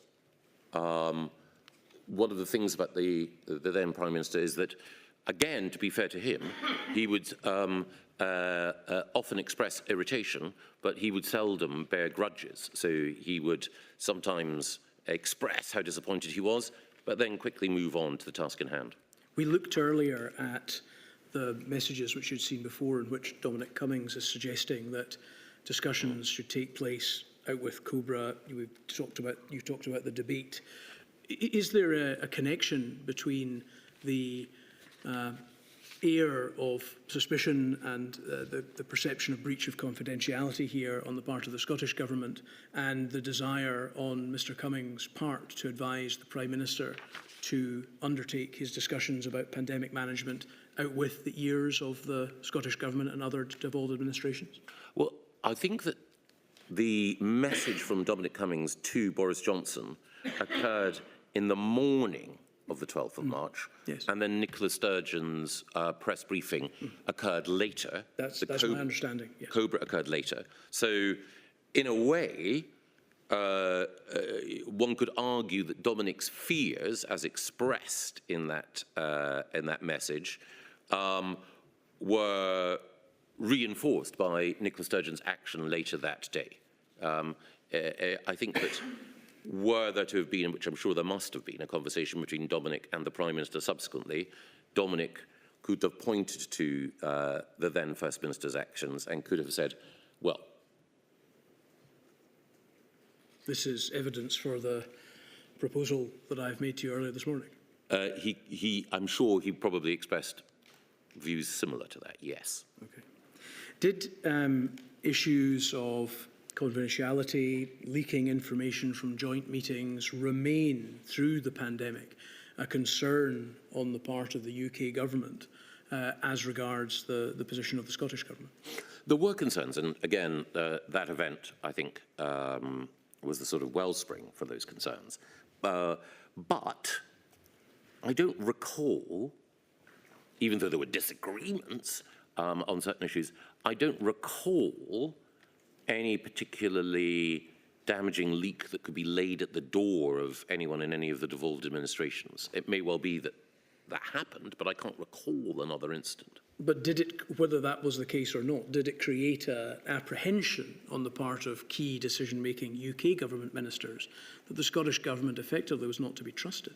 Well, there were some people who would say, not that it was not to be trusted, but canny when you're communicating with the Scottish Government on these issues.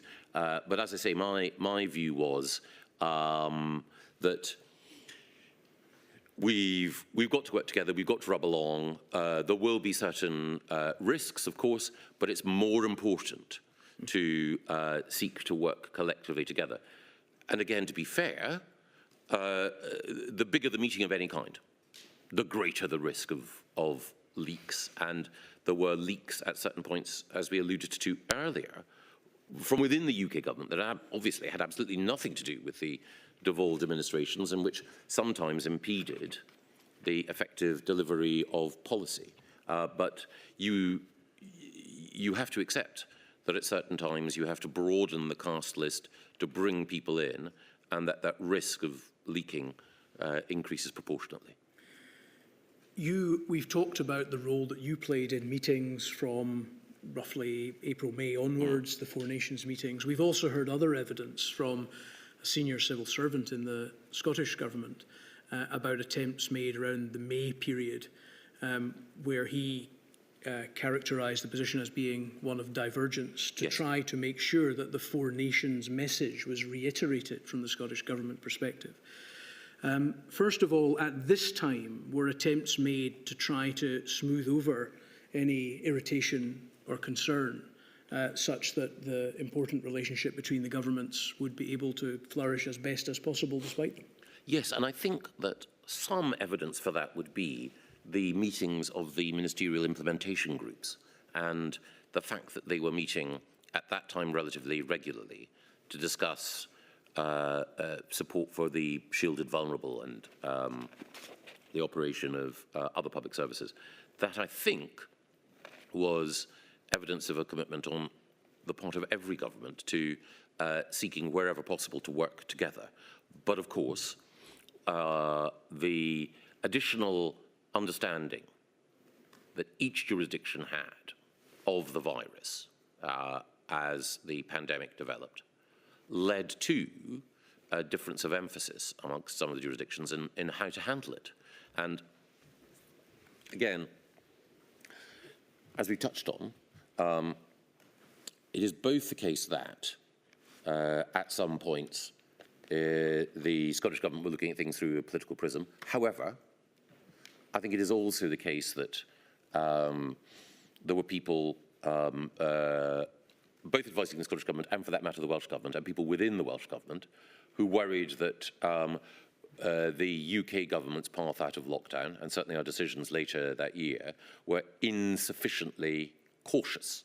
And again, I wouldn't attribute to the Welsh Government anything other than a sincere level of caution, slightly greater than that of the UK government. I don't think that their decision-making was influenced by anything other than their interpretation of the facts before them.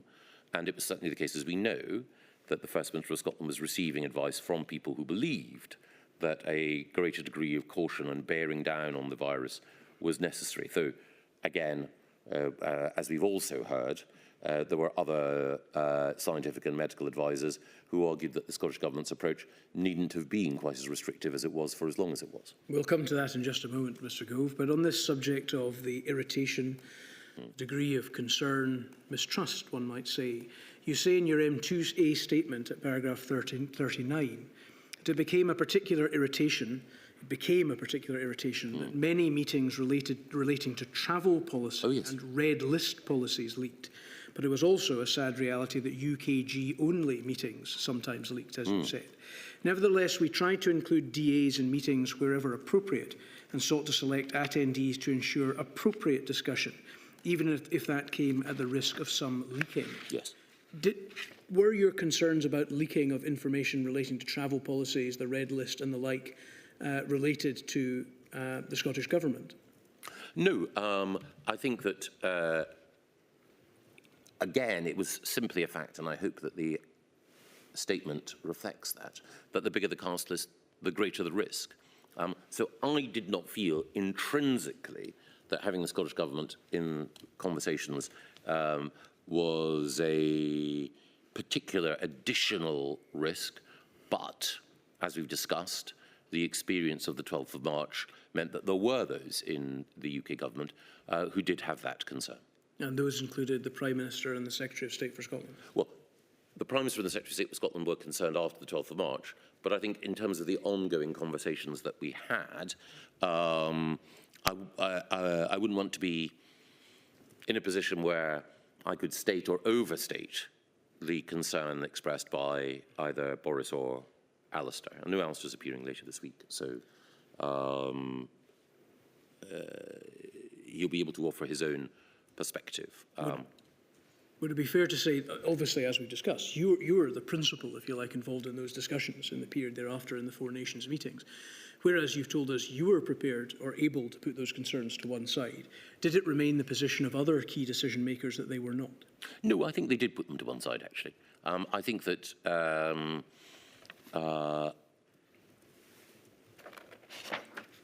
was no evidence of anyone seeking to restrict attendance to any meeting or to restrict access to information. An expression of irritation is one thing. Then seeking to act on it in a way that might be, long-term counterproductive is another. And there was no actual evidence of our being anything other than open and inclusive with information and seeking to include people in meetings wherever possible. And again, I think that both Number 10 and the Office of the Secretary of State for Scotland were committed to making sure that the relationships worked, whatever previous irritation might have been expressed. We have heard evidence in this module already, Mr Gove, on behalf of officials within the Scottish Government who were involved in the pandemic response at this stage and subsequently, that there were issues, as far as they were concerned, with accessing information in particular, which was held by the UK Government, which would be of assistance to the Scottish Government's response. Is that an accusation or charge which you recognise to any extent? No.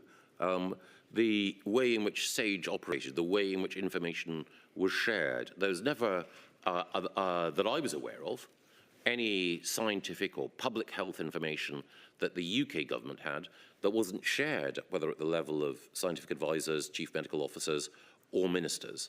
So again, if anyone could point to me to specific examples of information that should have been shared, that wasn't, then I could consider those, but I'm not aware of any, certainly of any significant withholding of information. Well, I was interested to know from your perspective, Mr Gove, as being someone who at this stage played an important role and subsequently a particularly important role with regard to intergovernmental relations, whether the issue of information flow from the UK government and its various structures to the Scottish Government had ever been, whether that was ever a matter that was raised with you, a matter of concern on substantive, important matters at least.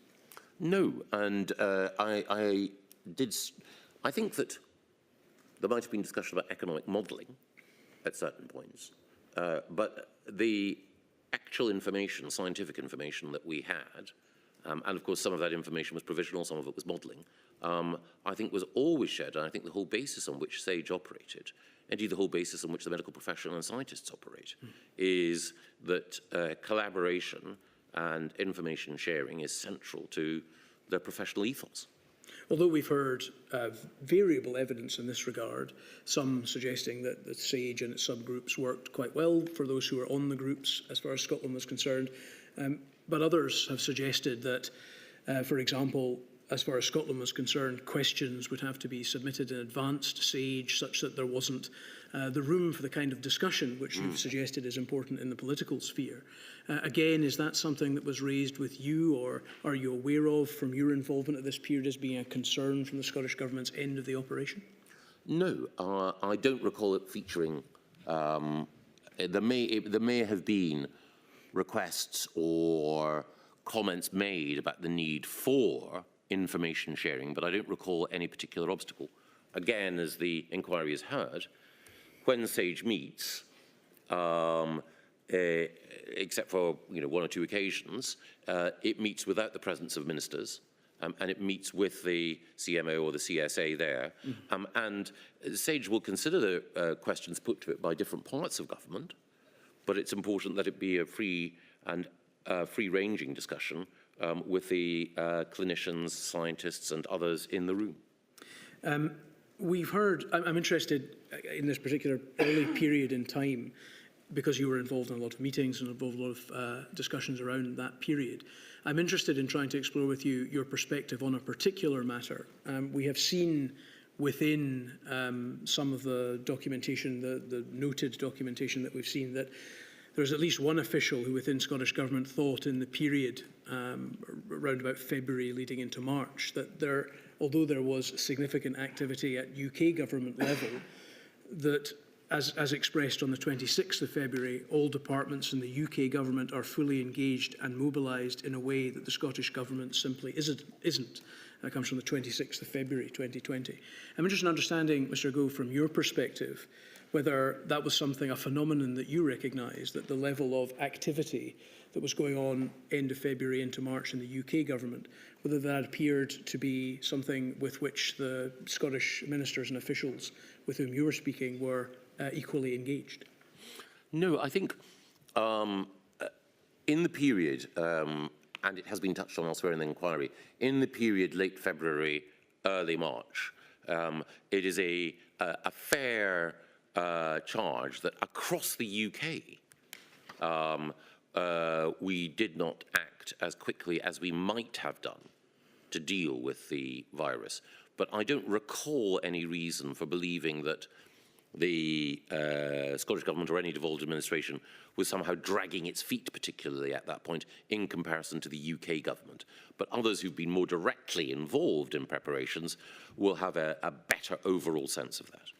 At around that time, and in light of the resilient structures which had existed prior to the pandemic, what would the UK Government's position have been with regard to the Scottish Government's powers to impose, rather than simply recommend, social distancing measures up to and including lockdown?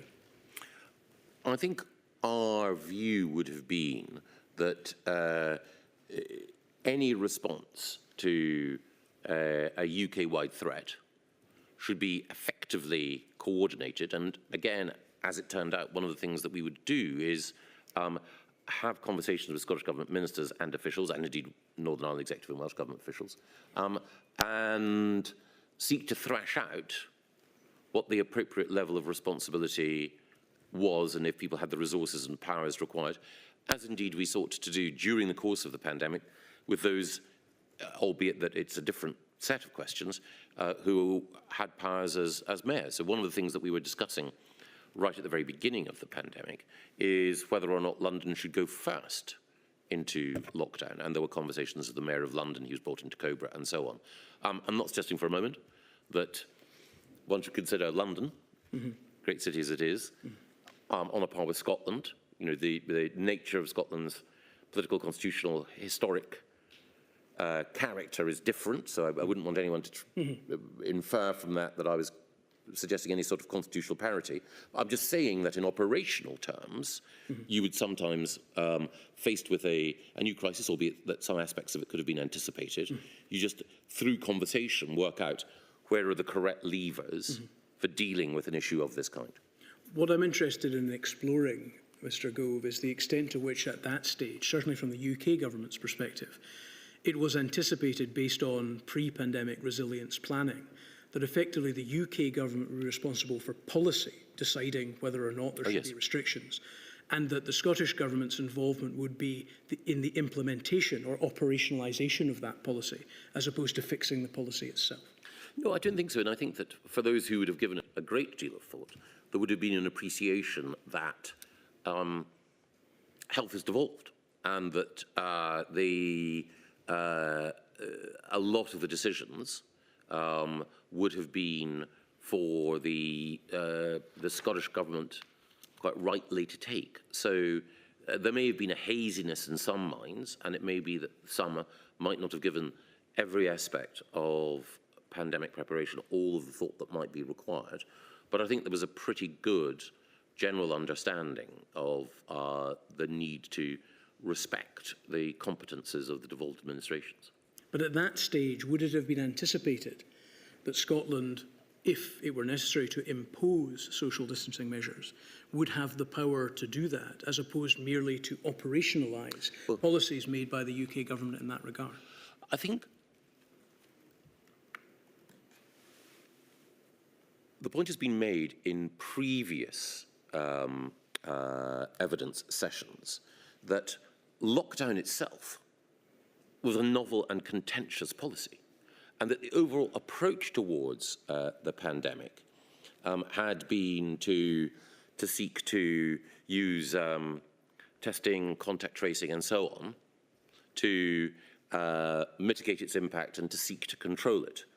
It was only after observing what had happened in East Asian countries that lockdown became a policy tool that was considered, obviously a controversial one.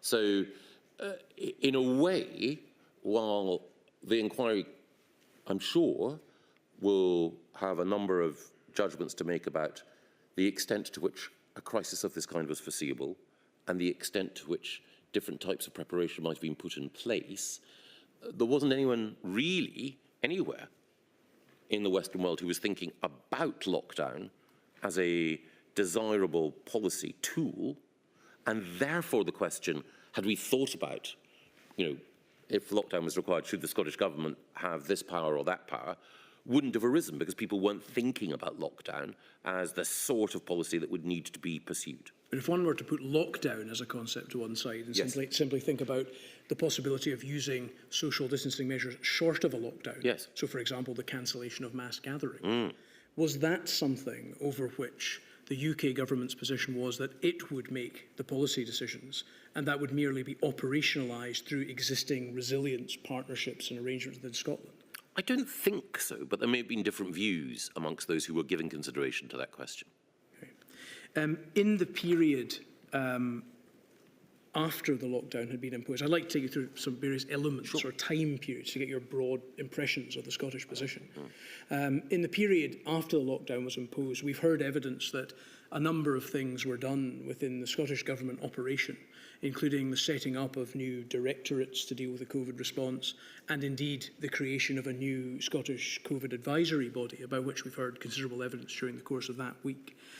Was there a perception within the UK government at around that time, this is late March, early April, when that was being put together, the structures being developed over that rough period, was there a perception within the UK government at that time that the Scottish government was seeking to put together its own structures so as to be able to diverge its response away from the UK government's response? I don't recall anyone thinking no. As I said, there was a concern at certain points that divergence might be sought for its own sake, but I also think, to be fair, for Scottish Government ministers, knowing that they had direct responsibilities, there would have been a question in their mind, have we taken all the advice that we possibly can in order to know whether it's right to maintain alignment with the UK or to diverge in any way? If I had been a minister in the Scottish Government at that time, admittedly an extremely unlikely eventuality, but had I been, then I think I would have wanted a second or a third opinion as well before I took particular steps. And as I say,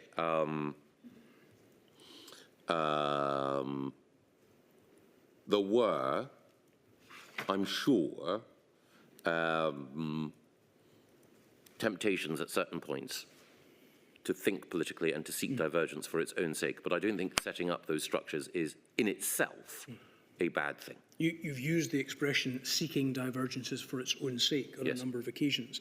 Are we to take you to mean, when you've used that expression, that you mean that there was a perception, at least within the UK government, that the Scottish Government diverged in order to try to further its aims for political independence rather than in the public health interests of the people of Scotland? I think that most of the time, almost all of the time, decisions were made in the public health interests of the people of Scotland, but as we touched on earlier, I think that temptation existed. I think it's also the case, to be fair, that the Scottish Government believed that its handling of these matters was somehow superior to that of the UK government, that people would appreciate and recognise that, and therefore people would be prompted to think, well, how much better might life be if we gave the Scottish Government more powers and we moved further down the path to independence? So I think there are two things.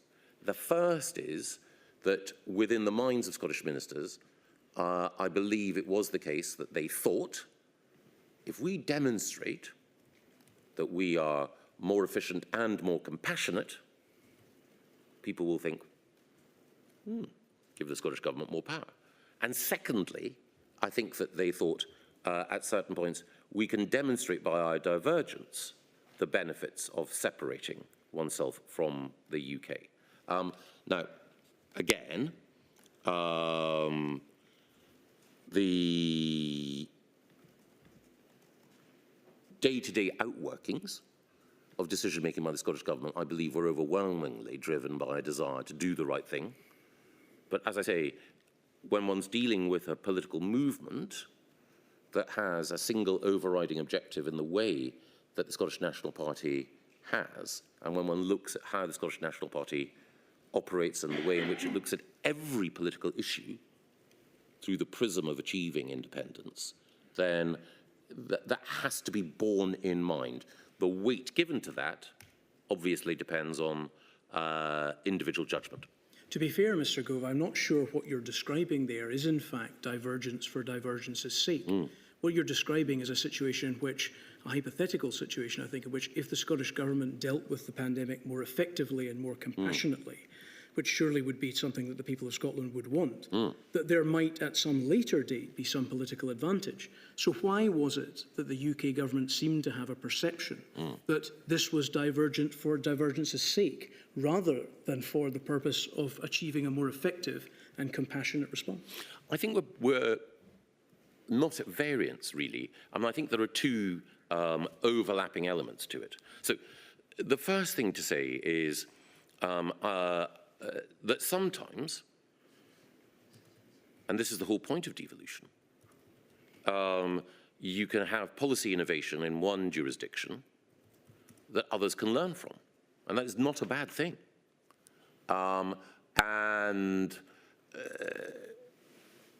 Sometimes that ability to vary policy and to learn can help every part of the United Kingdom to improve. Now, of course, during a pandemic, when clarity of communication and coordination of response is so important, then there is far more of an incentive to work together than to experiment in that way. However, I think it is the case, and I think the First Minister at the time almost made this case, that she believed that Scotland's, as she believed it to be, superior response would make the case for greater autonomy in due course. But it was also the case, as we heard from the evidence from Liz Lloyd, that at certain points the Scottish Government were tempted to go down a course where they would engineer a potential rammy in order to reinforce that political point as well. As I say, it's in the nature of the SNP as a political movement that it thinks slightly differently from other political parties. But it's also in the nature of people who are public servants, like all of those who served in the Scottish Government, that they do so from a sense of duty and vocation. And I think that it's important to try to take a balanced perspective on all of those questions. And as I say, this is my perspective, but I would respect those who would take a different view. It'll be a matter for her ladyship in due course, Mr Gove, but I suspect that the fact of temptation to go down a political course isn't really what we're interested in. What we're interested in is whether the Scottish Government, in your view, gave in to that temptation, and whether giving in to that temptation resulted in a poorer management strategy than the Scottish people ought to have expected. Well, I think, firstly, if one looks overall at the response of the Scottish Government and then the outcomes in Scotland, outcomes at the end of the pandemic were not radically different in Scotland than from the rest of the United Kingdom.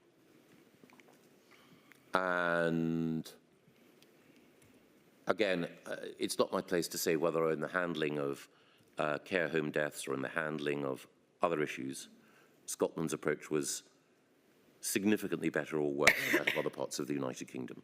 But in the end, the tragic number of excess deaths across the United Kingdom was broadly similar. I won't consider why those factors were there. But I do think that the Scottish Government did think politically whether or not that had the impact of the management of the outbreak being significantly worse or better than it might otherwise have been. I cannot conclude. So your point that, of course, the lady will consider all of this evidence in the round, I absolutely understand. What I'm not seeking to do is to try to push the inquiry towards any particular conclusion. I'm simply seeking to explain how I, as a politician, perceived or understood decision-making to take place, and there will be a weight of evidence that the inquiry will want to look at, I'm sure, to conclude whether or not I'm being unduly critical. I hope I'm not. But the height of your evidence, I think, Mr Gove, is that you can indicate that your impression was that there was a temptation to diverge for political motivation, but you cannot point to any circumstance in which that the Scottish Government gave in to that temptation with particular results. I think there are two things. There was a temptation. There were moments when the Scottish Government diverged. Did they diverge for political reasons or not? I can't conclude because I can't make windows of men's or women's souls. In the period, after the period we've just touched on, which was April 2020, we start to get into the period we were discussing earlier, when your involvement in the Four Nations meeting started to ramp up somewhat and continued to do so. We've had a considerable amount of detailed evidence already from the Scottish Government perspective, particularly from a senior civil servant called Mr Kenneth Thompson, related to difficulties which emerged around about a week into May, in particular a meeting at which the Prime Minister and First Minister attended, and an announcement made on the 8th of May by the First Minister of Scotland that the nations may start to diverge from this point. There was then, you will no doubt recall, a COBRA meeting on the 10th, which was described by Ms Lloyd, whom you mentioned earlier in her notebook, as a shambles. At that stage, as I understand it, the Scottish Government's position is that the UK Government had been less than candid about its intention to move away from the stay-at-home message towards the stay alert message, which it ultimately adopted. I'd be interested to understand your perspective as a UK Government Minister on that accusation. I think both Liz Lloyd and in her written evidence, the former First Minister have said that they felt that they had an issue with the stay alert message. But I think, actually, of all of the things that one can point to during the course of the pandemic, a quibble over that wording at that time doesn't seem to me to be one of the most important issues that arose. And indeed, I think, as has been pointed out, the critique of the stay alert message was considered before any of the additional messaging around it was in place. And again, the views of both Nicola Sturgeon and Liz Lloyd about the UK government and about Boris Johnson were always inclined to be critical, as I mentioned earlier. They came from a very different starting point. And as we know in their private communications, they were very critical. But the reality, I think, is that actually UK government communications were at least as good as Scottish Government or any other administration's communications. Later on, I think, in the pandemic, there was a debate over hands, face, space versus facts. And I think I touched in previous evidence of the fact that, well, the Scottish Government was, at that time, a more trusted source of information within Scotland than the UK government. The UK government's message was clearer, easier to grasp, and so on. So, again, we can have a long conversation about the finer points of communications here and the divergence and difference between them. But in the end, I don't think it was that material to the way in which the pandemic played out. You'll be pleased to hear, Mr Gove, that I don't think we need to have a long conversation about it, because my point is less to do with the communications element of this and more, as I'm sure you're aware, to do with the Scottish Government's position that around this issue, they felt that they had been misled by the Prime Minister when he said, he emphasised in meetings the need to stick to the stay-at-home message and did not indicate that he was going to go down the stay alert route. That is a matter of confidence and trust about which we've said quite a lot today, and you've said quite a lot already. So rather than focusing on the marketing message, what is the UK government's position as regards the accusation that there was a genuine basis upon which they lost faith in the UK government's approach based around the messaging in this regard? I think I mentioned earlier that given what the events on March the 12th, the best thing to do was to exercise forbearance. During the course of policy making, during a pandemic or certainly any other crisis, it will sometimes be the case that individuals will make errors, that information that might have been shared isn't shared, not out of malice or a desire for secrecy, but just because of the way in which rapid decision-making occurs. On the whole, I think it is better to err on the side of forgiveness or forbearance. Obviously, on that occasion, the First Minister and her team felt irritated, but I don't believe there was any intent to provoke or deceive. I can't recall all of the details of that time, but I suspect that it was rather more to do with the pace of decision-making than anything else. We touched earlier, I think you touched in your evidence on the developments after this period, in particular yes. The divergence or difference in approach to the management of the pandemic, and indeed Scotland's more cautious exiting of yes. the lockdown and its development of what subsequently became known as the zero COVID policy. Yes. This was a period in which you were actively engaged in Four Nations meetings. I was interested to know from your perspective what your understanding was of the rationale behind and indeed the achievability of Scotland's elimination or zero COVID policy. I remember conversations with the First Minister about the use of the word elimination. I was seeking to understand what it was that the Scottish Government hoped to achieve. My own view is that absent the vaccine, you couldn't have an effective elimination strategy. And again, I know that we've heard evidence about the seesaw analogy and so on. So I think that the pursuit of zero COVID was misconceived, but I don't think it was illegitimate of the First Minister to seek to find from scientists and others different views about what the right policy was. We've heard a fair bit of evidence, both orally and in writing, that there was a perception within the Scottish Government that the Scottish people had a different tolerance level, perhaps, towards restrictions. Was that something that was ever expressed to you, that concept of Scottish people having a different attitude or tolerance towards restrictions, in your capacity as the main conduit of information between the two governments? No, I don't recall that ever having been said per se. I mean, I think obviously the Scottish Government pursued a slightly different approach, but it is often asserted that there is a huge difference in values between people in Scotland and people in the rest of the United Kingdom. And my experience is that that is nationalist myth-making, and that people in Newcastle or Liverpool or Manchester have the same values as people in Aberdeen or Broughty Ferry or Glasgow. But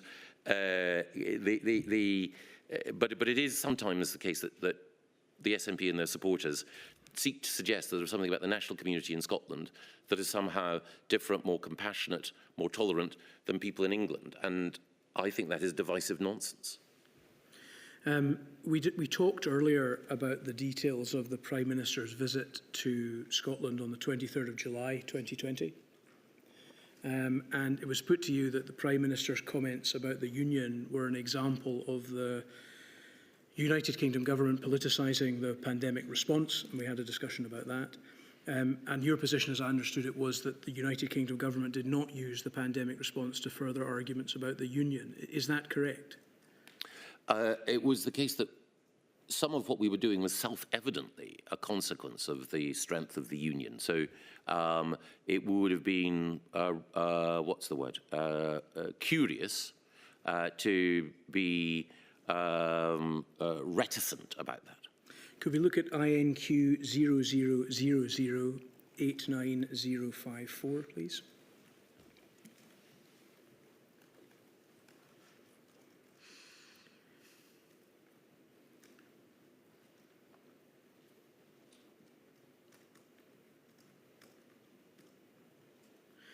This is a paper entitled, I think, State of the Union, presented at a meeting of the Cabinet Office held on the 21st of July 2020, 2 days before the Prime Minister's visit to Scotland. Is that correct?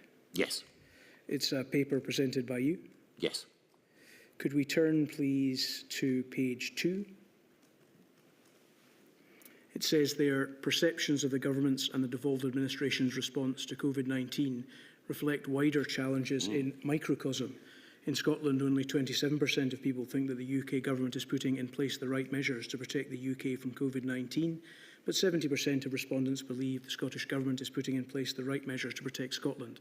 In Wales, these figures are 29% to 65%, and in Northern Ireland, 36% to 61%. Could we turn to page 5, please? A proposal is made at paragraph D saying we need to change perceptions of our response to COVID-19. There is a real opportunity to outline how being part of the Union has significantly reduced the hardship faced by individuals and businesses across the UK and will continue to do so. But as outlined in paragraph 2, satisfaction with the UK government response to COVID-19 in Scotland, Wales and Northern Ireland is low. Building on the work of the Treasury, we need to generate further tangible examples of where we have acted in the interests of citizens across all 4 nations, and all departments should review their COVID-19 response to identify examples that could be utilised in future communications. Page 7, please.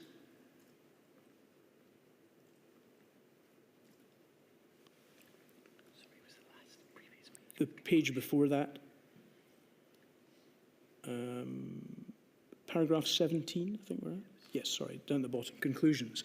Absent COVID-19, I'm firmly of the view that the risk to the Union would be the greatest challenge this government needed to confront, and unfortunately it is no way lessened by the parallel demands of the epidemic and our economic recovery.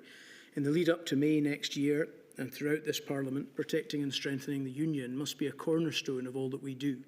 This paper therefore asks the Cabinet to agree the need to act to endorse the strategic approach described in paragraph 6 and to take forward the specific actions detailed above and summarised at Annex A. In this paper, you are setting out the strategy of the United Kingdom government to use the COVID-19 pandemic as a means to strengthen its arguments in favour of the Union. Is that not correct? No, I think it's the case that I'm seeking to make sure that people appreciate the way in which the existence of the United Kingdom and its institutions has enabled us to deal effectively with the COVID pandemic, pointing out that the degree of trust and support for the UK government and for devolved administrations when it comes to response to COVID is divergent, and seeking to ensure that the fact that we've been, to an extent, hiding our light under a bushel was something that we should seek to address. This was the reason for the Prime Minister's trip to Scotland on the 23rd of July, wasn't it? I don't believe so, no. You mention in this paper the need to try to highlight some of the things which the UK government thought it had done well in the pandemic response in order to try to counteract a general impression that seemed to exist in polling, at least among Scottish people, that opinion of the UK government's response was low. Is that what you've tried to do in your evidence today by constantly referring to the vaccine rollout, Mr. Gove?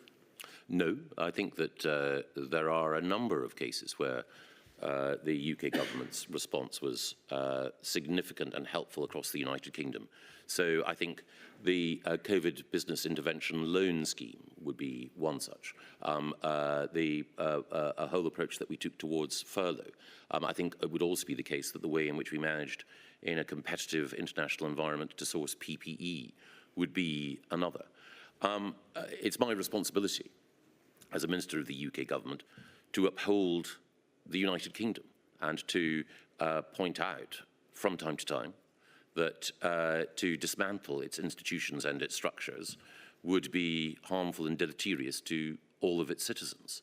But when it comes to something like the pandemic, I not only think it's necessary to demonstrate how we've benefited, I think it's also necessary to concentrate on making sure that those benefits are spread equally across the whole United Kingdom, which is why I believe that one needs to work constructively and openly with those in devolved administrations, respecting their role and their mandate, but also being clear that to be passive in the face of an attempt to break up the United Kingdom is not to be even-handed.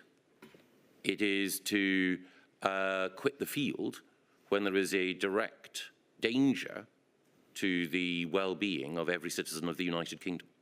Thank you, Mr Gove. I have no further questions. There are some co-participant questions. I have one just before Ms Mitchell comes. Mr Gove, I noticed when we were looking at your third witness statement that you mentioned at paragraph 39, I'm sorry I haven't got any references, I don't think we need to bring it up, that when we were talking earlier about Nicola Sturgeon making the announcement about the mass gatherings and then about whether or not schools would be closed, we talked about breach of confidentiality, but I noticed that in your witness statement you said that devolved administration ministers didn't consider themselves bound by confidentiality because the ministerial code that you consider makes you bound applies to UK ministers, not to the devolved nations.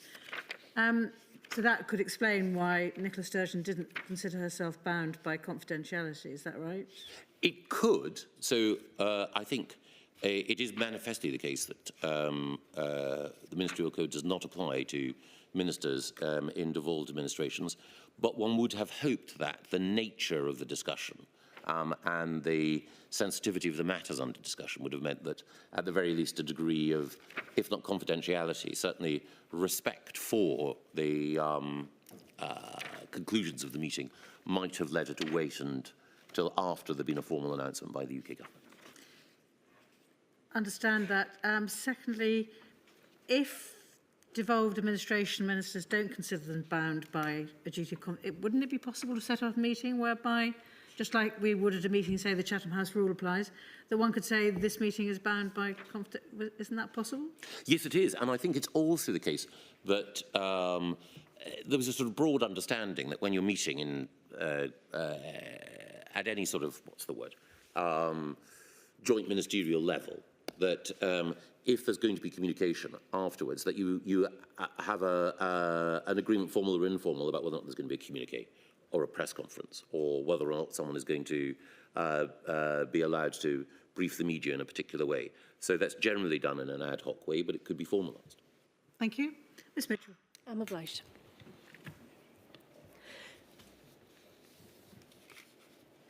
I appear as instructed by Amar Anwar and Company on behalf of the Scottish COVID bereaved. Mr Gove, I wonder if I can ask you a question arising from your statement where you talk about the issue of financial clarity.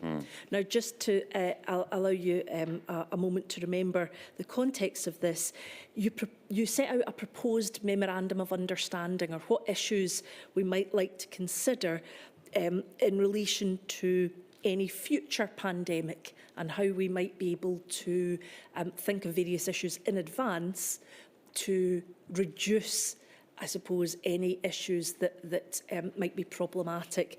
And in that regard, you see financial clarity for each DA.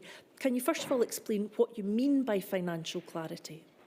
Yes, I think that it's important for the widest possible understanding to exist of how public services are funded within each of the devolved administrations and what the flexibility is that each of the devolved administrations have.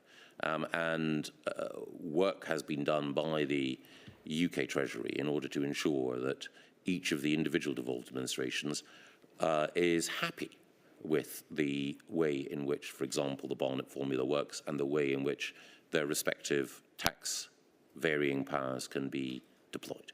And is that post-pandemic that work has been done? I think that work is continuing. So I think it is the case that throughout the development of devolution, there have been both conversations at an official and ministerial level about making sure that people can understand how the fiscal framework can be improved and how understanding of, for example, the Scottish Government's borrowing powers can be appreciated and, if necessary, deployed.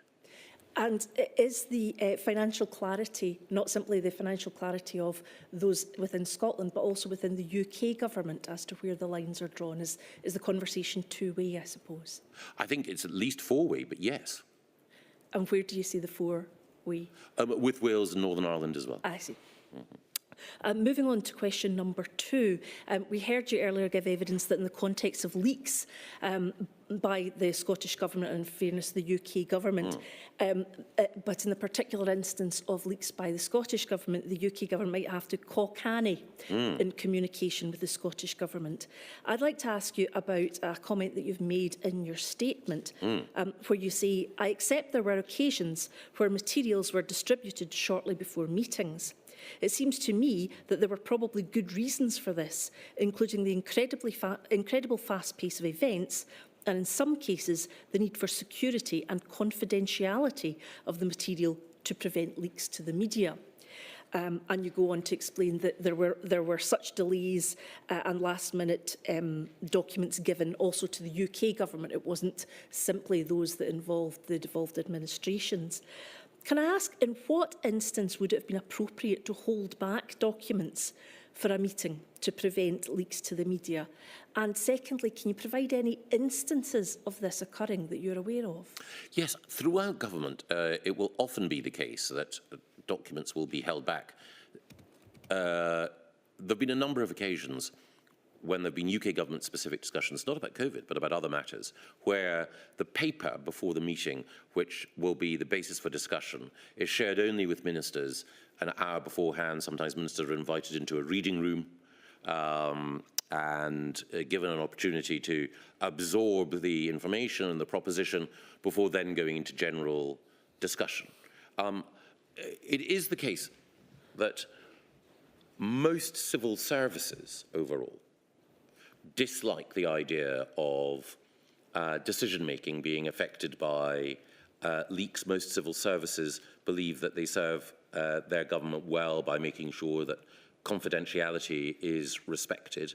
And I think that is absolutely right. And it would have been, I think, for the Scottish Government Civil Service and for the UK Government Civil Service just a matter of propriety that they when dealing with sensitive issues, would restrict the circulation of those papers, which would often be, containing policy discussions, in such a way as to minimise that leak. However, when we're dealing with an issue like COVID, the overwhelming majority of the information required, the background information that will feed into a discussion, would have been shared and widely known before getting into that detailed policy discussion. And in relation to the second part of my question, can you give any specific instances of this that you're aware of? I can't recall at the moment, but I can certainly write back to you and to the inquiry with further and better particulars. I'm obliged. I move on briefly on to question number 3. You talk in your statement about the issue of parity of decision-making between the Scottish Government and the UK, and effectively the issue of the Scottish Government being involved in UK decisions and whether or not that should mean that the UK Government be involved in Scottish decision-making. Does this point us to a position where really the best way to deal with these things when we're dealing with a pandemic across UK issue is the involvement of the body such as the Joint Ministerial Committee or something of that name going forward in these instances? I think it is open to debate what the best method is. As I mentioned earlier, other countries have similar challenges, and even when you have a federal constitution like that in Germany, it was still the case that there were tensions between what the federal chancellery sought to do and what the individual lender sought to do at particular times. It's very rare in politics that you can design a piece of constitutional or governmental machinery which doesn't then need to evolve to take account of new strains and new information. So it's entirely possible that lessons can be learned about better intergovernmental working. But as we discussed earlier, quite a lot depends on the nature of the crisis being dealt with. And then also something depends on what people's ultimate goal is. So my view is that intergovernmental working is there to make sure that devolution serves the people of Scotland and the United Kingdom government serves all of its citizens. Mark Drakeford in Wales will take the same view even though his view of devolution might be slightly different, because he too is committed to making devolution work and making intergovernmental arrangements work. With the best will in the world, the SNP, even though on a day-to-day basis they want to serve the people of Scotland, don't want intergovernmental relations to work because their ultimate goal is to break up the United Kingdom. Well, I'd prefer if we tried to look more positively at the way in which going forward intergovernmental relationships can be taken. Yes. Minimising party politics and minimising the politics of personality. Could you give your view to this inquiry as to what best format that might take? Would it take simply getting all the people involved round the table and making decisions together, like the Joint Ministerial Committee, or can you think of any other body or type of way of decision-making that would assist? I think that it's certainly the case that helps, and it is the case that following on from Lord Dunlop's review, Yes. that we now have in place a tempo of meetings and a set of structures to ensure that intergovernmental relations work effectively. And I think that it's perfectly possible to say that that can be improved. But for the moment, I don't want to be Panglossian about it, but for the moment, I think that that is an effective and workable means of reconciling different policies and bringing discussions together. I'm obliged. Lady, I'm obliged. Thank you, Ms Mitchell. Thank you very much indeed, Mr Gove. I hope we won't have to call upon you again. I'm not giving a guarantee, but I don't think it's likely. So thank you for your help. Thank you very much, my lady. Thank you. Right. 1:45. Thank you, my lady.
Pardon? You got me?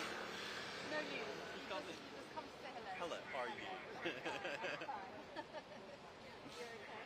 Okay. What job do you I'm have? the sandwich. Will you be able to have a sandwich quite soon today? Have you got any lunch? I will on my own. Okay.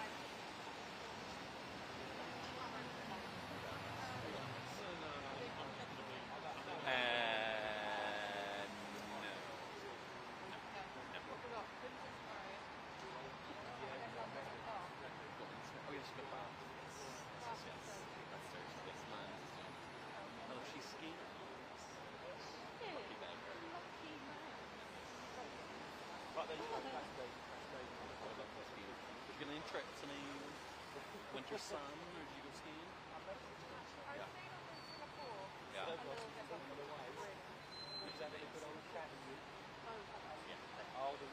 Was it like humid or like wet?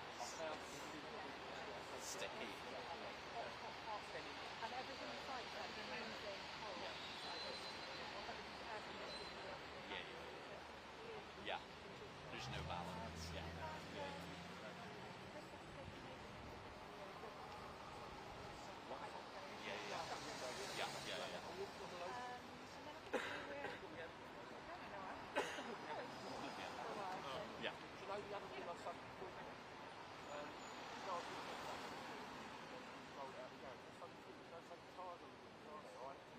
Most people move now. I think everybody's here. By the looks of it. Through Oh, have you? Right. Well, that makes sense. Oh, yeah, Rihanna's still there. I think she's coming round. All right, okay. We had basically talk about camera, but I think we will retain this. We wouldn't You wouldn't what? We wouldn't lie to you.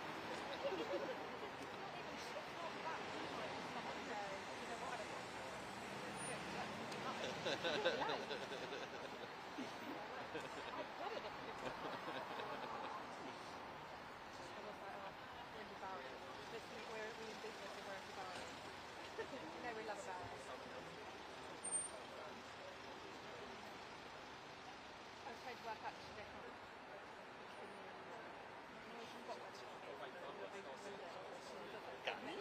Yeah, the key always likes the windows open as she was like